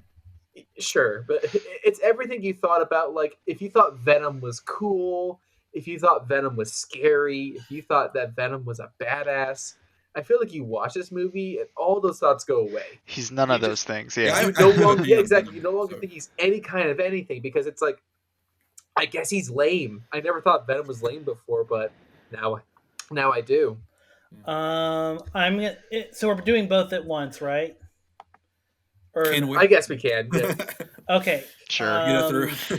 So I don't really care for Venom 1 that much. I think it's just a standard like bad movie. Especially in the third act where it's just two goos that are very similarly colored, like fighting each other, so you can't really tell. It's just fighting another Venom, basically. That's essentially what it is. It's like two different goos. They look both very similar, fighting each other. So it's like hard to know who's fighting who and who's winning. And so to me, it's overall bad. For the exception of Michelle Williams, who really is trying to make, grains of sand into a beach. So to me, but Venom 2, I actually kind of like give a mild pass. Like, there's some fun stuff in it. Like, I feel like Woody Harrelson and Naomi Harris just being crazy together. Like, that's kind of a fun thing to watch. And you really feel like Andy Serkis trying to make it work. And then also, it's a plus that it's only 90 minutes long. Fair enough. True. They're both pretty short movies. If anything, the credits for the first Venom movie alone are so long. Well, they have like multiple post-credit scenes. That's why they're so long. No, I mean, I'm talking like the actual speed of the credits themselves. It takes like 20 minutes to go through it. Which is weird to think about because, like, why does it have to be that long? Like, why? Like, it's like a 90-minute movie. Just pad out the runtime. But you've made it out to feature length. So, I mean, look, it's a weird choice from the very beginning. You're starting this idea of like non-Spider-Man Spider-Man movies. That's already a weird decision, right? Yeah. Then you do it with like the character they've been trying to do for years. Like, Avi Arad has thought that, Venom is one of the most popular Marvel characters ever, as he once said. And it's like, he's been done in media before. He was in multiple Spider-Man cartoons. Mm-hmm. I would say most people really like how he was done Spectacular Spider-Man. That was a really good version. There's tons of comic book stories you can pull from. And they do pull from some stuff. You could argue the Lethal Protector miniseries from the 90s. Sure, yeah. But to what end? It's just like a weird, boring superhero film with a weird main character. But where I think the second film dips into F tier for me is pretty much everything to do with Carnage. Because considering that at least people pretend to like Carnage, his name's in the title, it should have been better. I mean, they fixed his hair. I'll give him that. He didn't look like the Wendy's girl. Yeah, the only thing I really like about Venom 2 was I like the breakup montage between Eddie and Venom. I thought that was ridiculous and kind of funny. But And Venom being so I'm voting the first film go into D, and then the sequel goes into F. I have both an F. Okay. They're both I say D. both a C. I just don't. I don't hate them. I don't know. They're fine. Yeah. One's a D. The first one's a D. Actually, no. The first one's a F, and then the second one's a C. Okay. Like Venom at the rave, like just like doing stand up. I don't know. That's Oh, pretty. I forgot funny. about that. I don't know. That's. I don't know. Him being like pro gay rights. That's in immigration. That's that's worthy. I don't know. Fair enough. Yeah. All right. Well, our next film is Spider-Man: Into the Spider-Verse. The best movie on this list. Really? Probably. Yeah. Wow. It may be like Miles Morales as a character. Logan is the best movie on this list. No, That's it's way this better than one. this.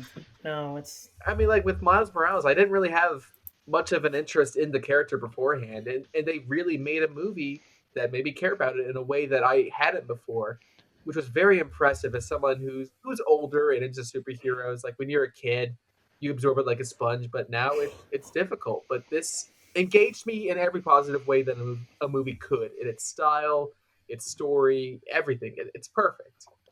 I don't remember much of it. Only half of it. Because I watched it, I was told it was great. I just don't know much. What's the theme of this? I just don't know the theme of Spider-Man. I don't get it. Anyone can wear the mask. What's that? Anyone can wear the mask. Anyone can be a hero. For me.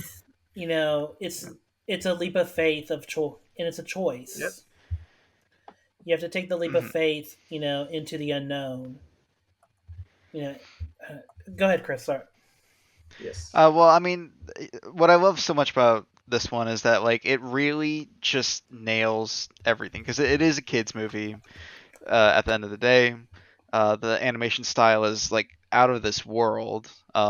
Until Across the Spider-Verse, astonishingly it tops it somehow. But yeah,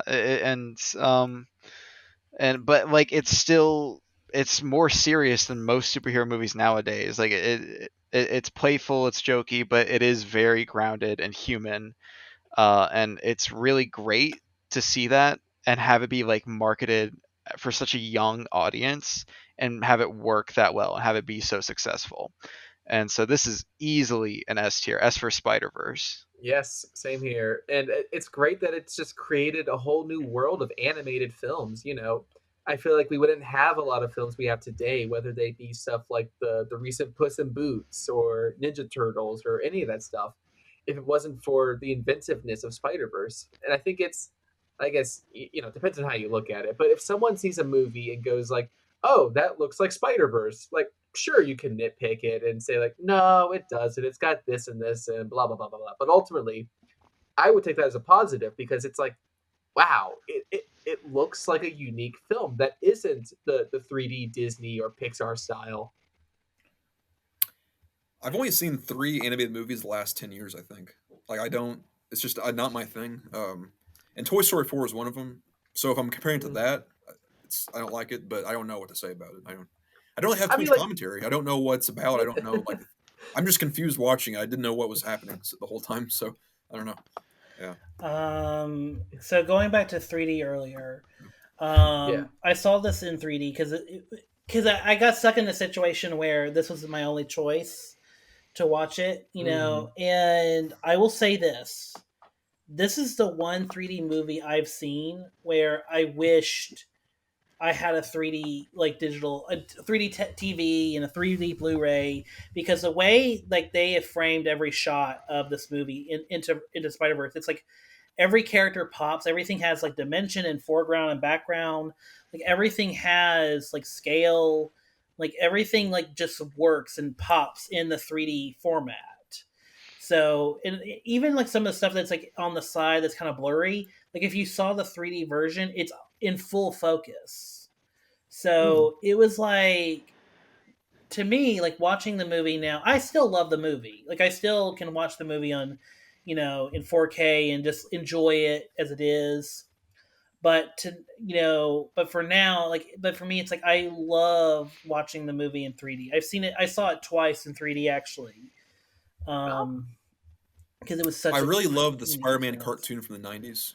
The tone and just the universe. Right. Do you know why they won't make any more 2D animated movies anymore? Why it's over? Is it just because it's too expensive? Is that why? Or it probably is. Well, we kind of they just threw away the refuse to. technology. Apparently. I don't know why. What's that? Well, I mean, one, they threw away probably the technology, but second of all, it might be kind of somewhat coming back because of X-Men '97. Okay, yeah. Because I wish they would. I'd go see that if it was 2D. I like 2D animation better than 3D. I don't know why. Well, I've always preferred it. I think X-Men '97 is still 3D animation, but it's in the it is, but it's not. It's animated in the 2D. It's to look like the 2D style. Correct. Yes. Yes. But anyways, yes. S tier, yes. 5 out of 5 across the board. Oh yeah. All right. Next is Dark Phoenix, and I don't think it's that bad. Me neither. It's, I don't think it's that fine. bad. It's pretty bad. I still don't get the storyline. I don't get the Dark Phoenix storyline. I think it's got things that I like about it. I mean, there's far worse actual movies. I think the problem is I think it's just in the wrong place at the wrong time, and it's just not a very good film. I think in production it was in the worst place because it got greenlight and shot in the same year that Fox sold to Disney. And so, and they were going to do all these plans to where, instead of it, I don't know what the bird people are called in the X-Men universe, but they were going to replace them with the Sentinels, or not Sentinels. What are the green people in the Skrulls? Yes, there is a version of the script where, based on my research of this, because I've done a lot of research on this, they were going to use the Skrulls in this movie, but because Captain Marvel was coming out that same year, and they were using the they Skrulls. Changed it. Yeah.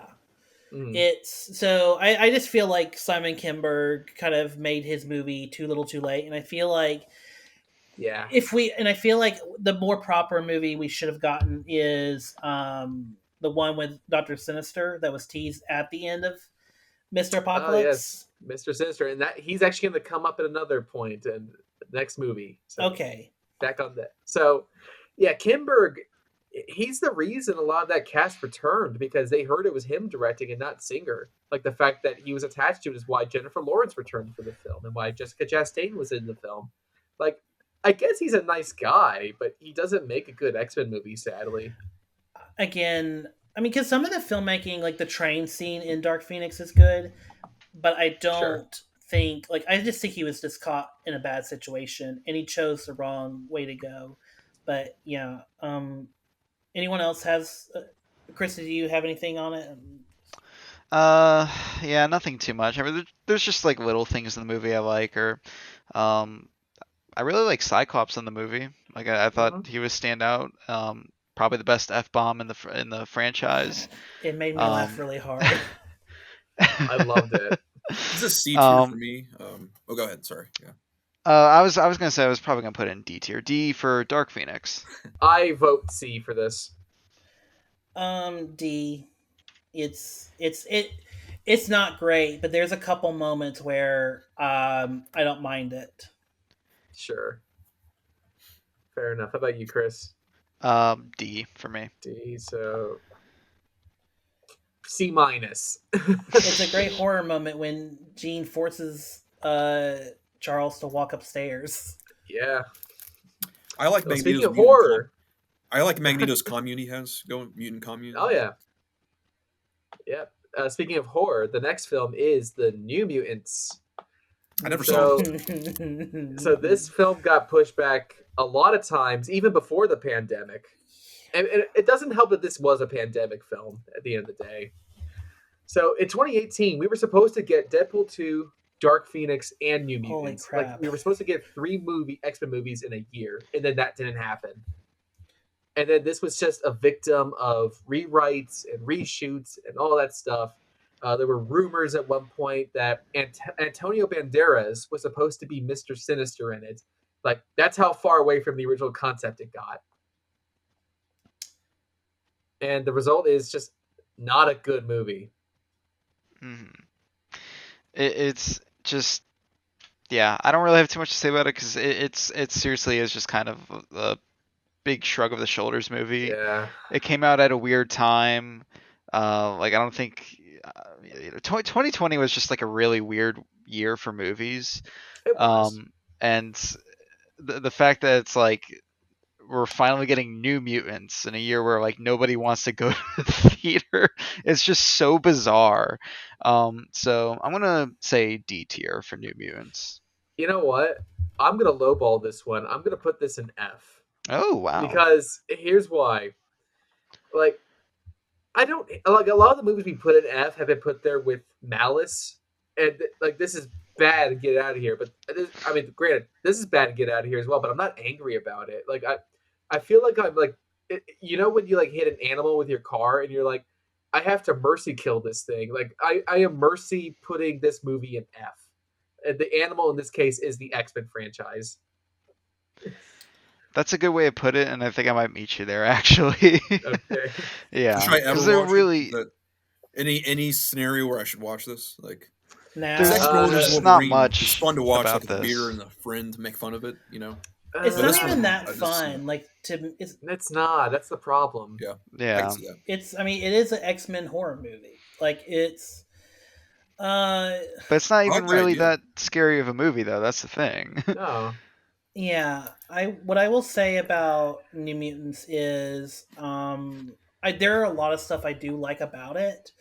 Like, you know, but in the end I kind of have to give it I'm giving it a C more as an act of pity, just because I know that, you know, once they realized like they should have aimed towards more of a horror, like once they realized what they needed to fix to, you know, what they needed to go back and reshoot to save the movie, you know, they couldn't do it because there was no funds. The actors had aged like 2 years at this point. So it just like, so I feel like, to me, I feel like Josh Boone kind of just got fucked over by the acquisition with his movie. And so I kind of have to give a pity, you know, C, just because there is a good movie here, like a good idea of like mutants stuck in a mental asylum, you know, where they're being held captive. You know, we don't know what the corporation is. We find out later it's Essex, which is a connection to Mr. Sinister. But still, it's like, you know, again, like, and also actually Antonio Banderas wasn't going to be Mr. Fantastic. He was going to be Roberto's father. Oh, okay. So Sunspot's father. Gotcha. And then it was John Hamm that was, again, they never got to shoot this. John Hamm. Again, they never got to shoot this because they never got around to like doing the reshoots and shooting a post-credit scene. But John Hamm was actually contractually and was paid out to be teased as Mr. Sinister. So, yeah. John Hamm improves everything he's in. Basically, he's great. That is true. So yeah, I mean, I don't know. Like, I understand why Disney are just like, they just flat out dumped these two movies, and I kind of hope with Deadpool and Wolverine, because this is the last Fox Marvel movie we will talk about. I kind of hope that at least they pay tribute to the Fox Marvel movies, or give some kind of closure to it in a way, because it really does feel like, while Logan is our definitive end for X-Men, it does kind of feel like the actual end of it is messy for Fox Marvel. So that's how I feel. Anyway. Yeah, well, I think it's going to F based on me and Chris's grades. So. All right, so we've already graded Venom, Let There Be Carnage. So you know what time it is? It's Morbin time. I did not see this movie. I haven't seen the You rest had of a it, so better I'm day along for than the I ride. did. I'm here to listen. Like, Okay. All right, so Recommend let's meet you Morbius then. to me. Yeah. All right, well, I did not see this in theaters. Obsessed. I took a stand. I did not want to see this in theaters. So, Okay. I like Spider-Man villains. Morbius is not one of them that I like. But there was no hope going into this movie. Like, I think perception of this quickly turned as soon as they announced Jared Leto was Morbius. Now, I'm not saying like he's the definitive reason why the movie's bad. I mean, he's really bad in this movie.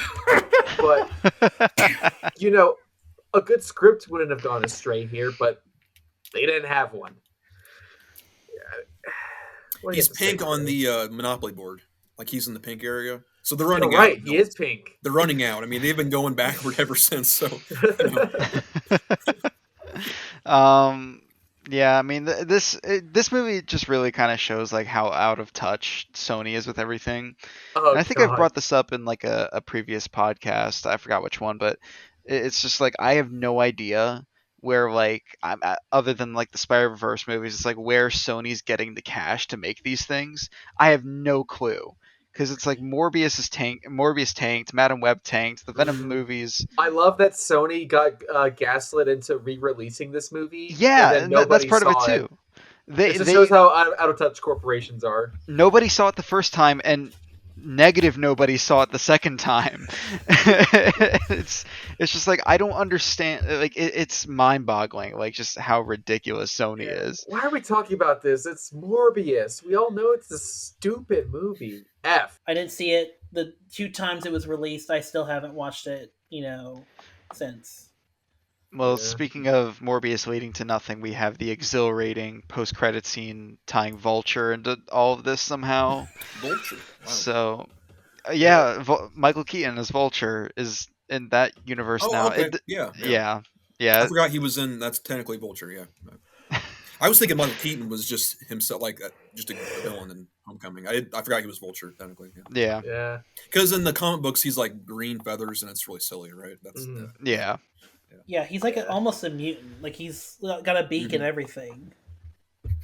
And some iterations of him do that. But anyways, speaking of Vulture, he actually shows up in this next movie, or a version of him, and that is in Spider-Man Across the Spider-Verse. I mean, an oasis in the desert. Man. So to kick this off, what is everyone's thought? Now, Brandon, I know you haven't seen this. You don't care about art. It's okay. But what's everyone's thoughts on this being essentially a part 1? Or it was originally supposed to be a part 1, but then they changed it. I mean, it's still pretty much part 1. I mean, I'm okay with the idea of it. The only issue, I guess you could say, I have with this movie is the fact that I feel like so much about how I feel about it could change. It could very easily change depending on how Beyond the Spider-Verse handles where things leave off. I have confidence. I mean, these writers have been doing great so far with these 2 films. So like I'm sure Beyond the Spider-Verse is going to be great, but there's still that like I don't know area with Across the Spider-Verse where it's just like there are a lot of things that are still left open, and how I feel about it now, it could differ when I see Beyond the Spider-Verse. That's why I don't have this in S tier, and I know that might be like kind of crazy because everyone is obsessed with this movie. I have this in A tier just because I need to see where this goes in order to have a more concrete opinion on it. Fair enough. In my heart, I think this is like a fraction of a degree lower than the first film. But I thought the cliffhanger was great. It made me really excited for the future. Like I guess I did know that it was a part 1 because I guess it helps knowing that there's going to be another one in general. So I was genuinely shocked to see just how much of a cliffhanger it was. Like I feel like we don't get movies like that ever. Yeah. Like Infinity War was like the last one, but we don't usually get just sort of like a boom, you have to find out what happens next. So I was genuinely shocked by that.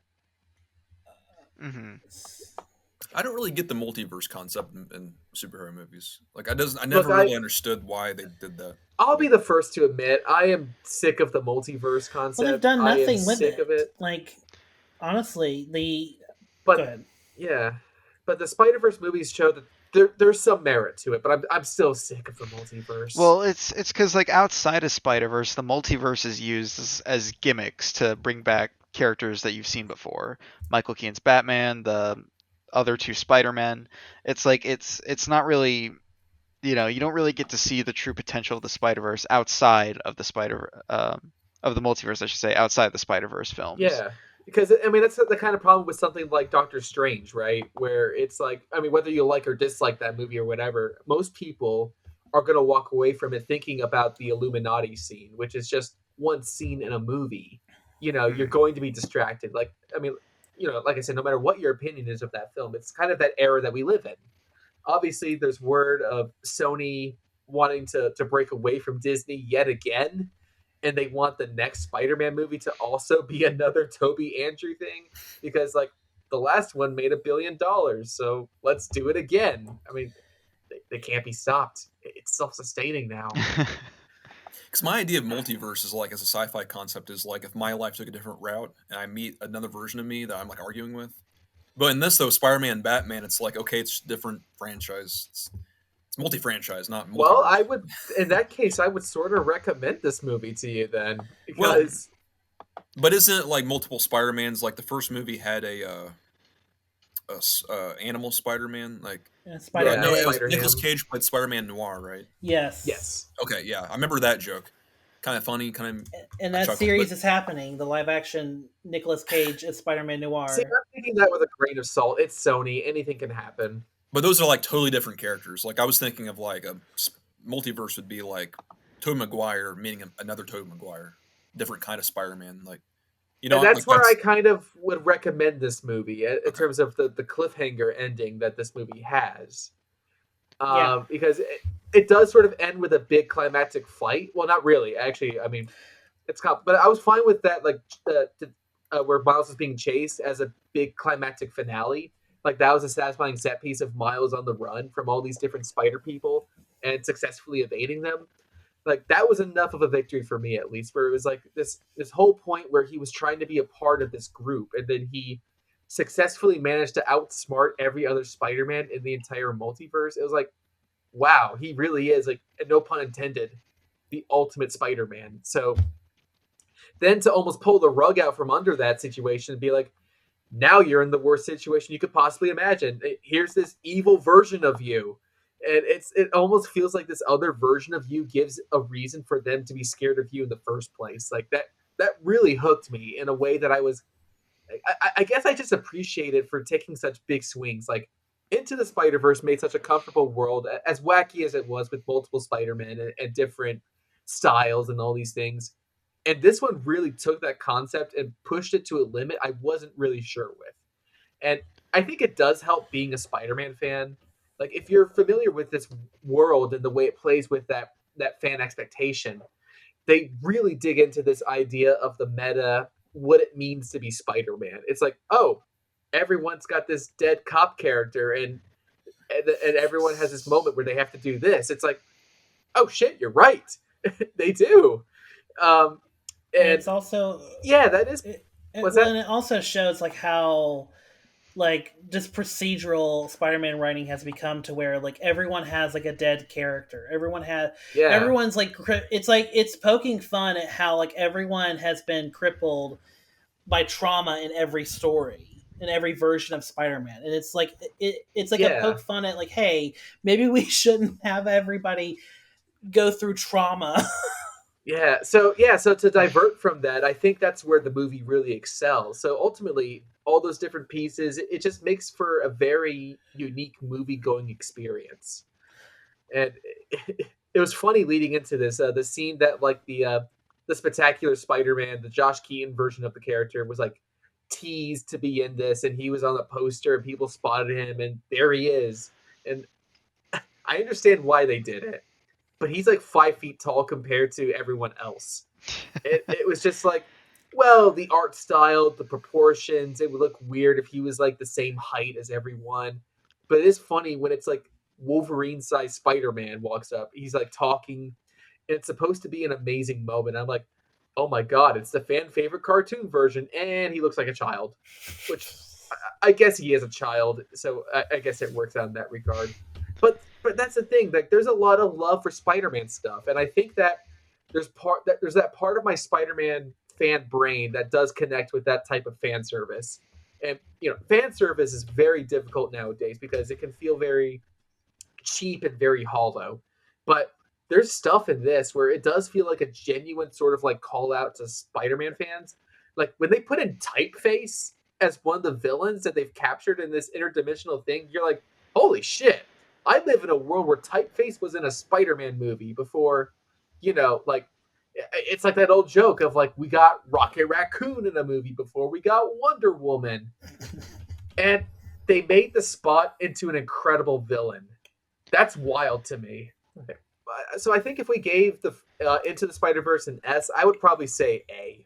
So I give it an S just because it's still. I mean, there's so much stuff we didn't even cover. Like Gwen has an arc in this, and it's so like it's really Gwen's story, and the way it forms and the way it ends, it is Gwen's story, even though it's part one of Miles' story. So no, I love it. The cliffhanger is great. It's way better than what we got for Fast X, which is just like that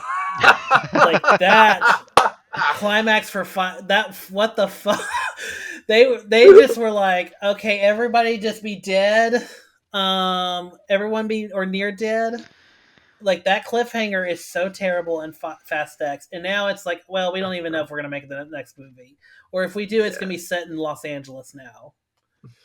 Yeah, so I guess it all averages out to an A at the end. So, all right, we put quite a few movies in F. We're gonna put another one in right now. I figured Madam Web would be S tier. Well, hold on. I assume Madam Web would be S tier. I know. You assumed wrong. Well, sir. Hold on. You haven't heard everybody's thoughts yet. We might be pulling out a D here. Oh my God! You're not gonna do this, Kale. Kale, all right, fine. Kale, go ahead, get on your little soapbox, and tell us why you love Madam Web. So sell me on it, Kale. I'm not gonna watch this unless you sell me on it. So you all act like I'm giving this like an A+, like I would for like The Fabelmans or something. No, here's the thing about Madam Web. It is a fucking awful movie. It really is, like, truly batshit insane. It's worse than any of the Venom movies. It's actually worse than some of the movies we've given Fs on this. Like, it's worse than, like, what you guys were describing for Elektra. It's worse than what we were describing for, yeah, it's pretty bad. But the thing is about Madam Web that I kind of, that kind of just hit me was it's really just like I kind of like that at its core they really do try to make this a story about like 4 women who were just lost and they just need connection. But again, I'm giving like a lot of pity because this movie really is fucking terrible. I mean, the villain was 80 Yard because he didn't sound like Brooklyn enough. He sounded too the word I'm hearing is he was 80 Yard because he sounded too Islamic, and they didn't want to make a political stance, so they just 80 Yard him to have a more Brooklyn accent, and you can tell. Like, there's so many scenes where he's like the character's not even talking, but the ADR is just flowing. It's like flowing like organic web. It's just so there's not even a character who is Spider-Man. Like there's not like does even the bad guy even shoot a web? Well, I'm reading the synopsis on Wikipedia and it says that Sydney Sweeney plays an awkward teenage girl. It's like no, that's why do they do that? How come they pick all the most attractive actors and actresses like to play awkward teenagers? I hope you read the part where you see that Peter Parker gets born in this movie. Like we see Peter Parker get born. They should have had him like his hand come out and it does the little thwip. Also, and it'll play. Okay, yeah, this was a literal nightmare. So, the biggest.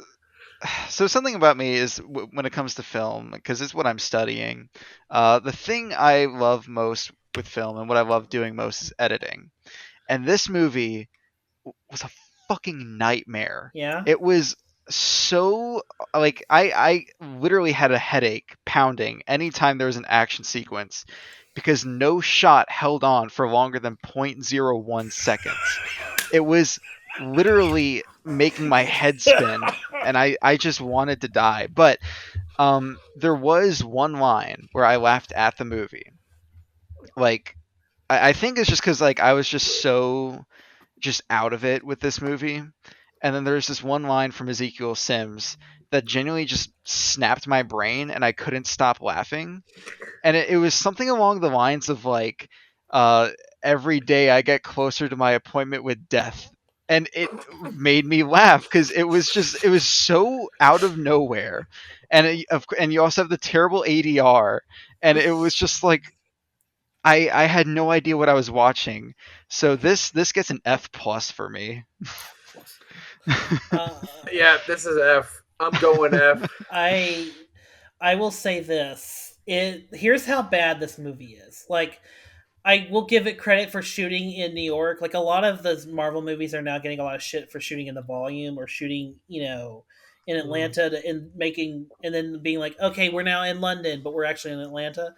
But so I give him credit for shooting in New York. But on the backhand comment of that is when they go to the Peruvian Amazon and we just go to like this one river or stream, in the movie, it looks like they're in fucking Central Park. Like, it looks like they just went to Central Park to film, the Peruvian jungle. Like, it's... Also, go ahead. She got to and back from the Amazon pretty fucking quick, because the movie doesn't stop. Like, everything that's happening with the girls is like still going, and she goes to and then back to New York, like from the Amazon, and just like a matter of minutes. Like, it's ridiculous. Yeah. This movie was in the Amazon with my mom researching spiders just before she died. Somebody had to make the joke. Yeah. Yeah. It's so... what's your grade, Kale? You know what? I'm still giving it an F, just because, like, I see, like, what... I had a lot of fun watching it just because it really is that bad. But it is... But it is, like, fundamentally broken from every facet. From, Chris, you mentioned the editing. The, acting is terrible. I mean, the character writing is terrible. I mean, the one... the one black person in this movie, like, her whole fucking thing is, I'm either a bitch or I'm hungry. Like, this woman puts, like, so it just feels like it really is so... so you feel like the racism that's being put on this movie, and the other person of color character in this movie is just like...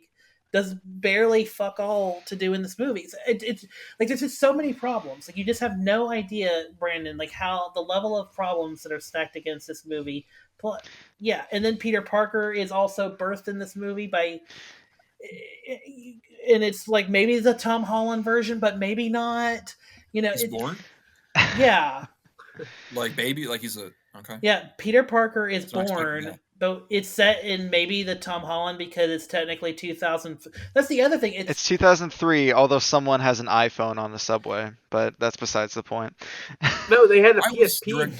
That was a PSP? If I was directing a Deadpool movie, I'd actually start with him being born, and when he comes out of the womb, he has the Deadpool costume on, and he's like, if you're going to do, like, I mean, I just thought that came to mind, like, I don't know, like, that's weird to have a Peter Parker being born. And Dakota Johnson, goddamn, she really is a good actress, I promise. But she is so bad in this movie. She is very, and she's bad given like the worst character ever. Like, she... I mean, even at bad times at the El Royale, she's okay. I mean, everybody else outshines. She's really good in Suspiria. Okay. And Kale, you forgot to mention the amazing scene of all the girls doing CPR in the hotel room, and what? and how it's shot. Brandon, you just have to see it to believe it, because it is really bizarre how they shoot that, and like just how it's framed, and it's ugly. It's almost shot like, it's almost shot and acted like, and this is gonna be crass of me to say, so forgive me. It's shot and acted like a porno. Like, it really is. Yeah. Like, is there a pizza and it's a long scene, because it's a pretty short movie, but that scene just felt like it went on forever. It did. Oh God. Well, I think that wraps it up. So that's obviously Deadpool Wolverine is coming out this summer. It's going to combine a lot of these movies into the MCU. We still have more of these movies after this. We still have Venom 3, and we have Kraven the Hunter. They're making a Venom 3? Yes. Yep. The Last Dance. And Venom 3, The Last The Dance. Last Dance. It's called The Last Dance. We could tier those real quick if you want. I know where they're going to go. Last Dance with Mary Jane. Is that the reference? Is that? It all comes Tom back Petty? to that. Spider-Man? Yeah, I don't know. I guarantee there'll be at least 5 more Fs.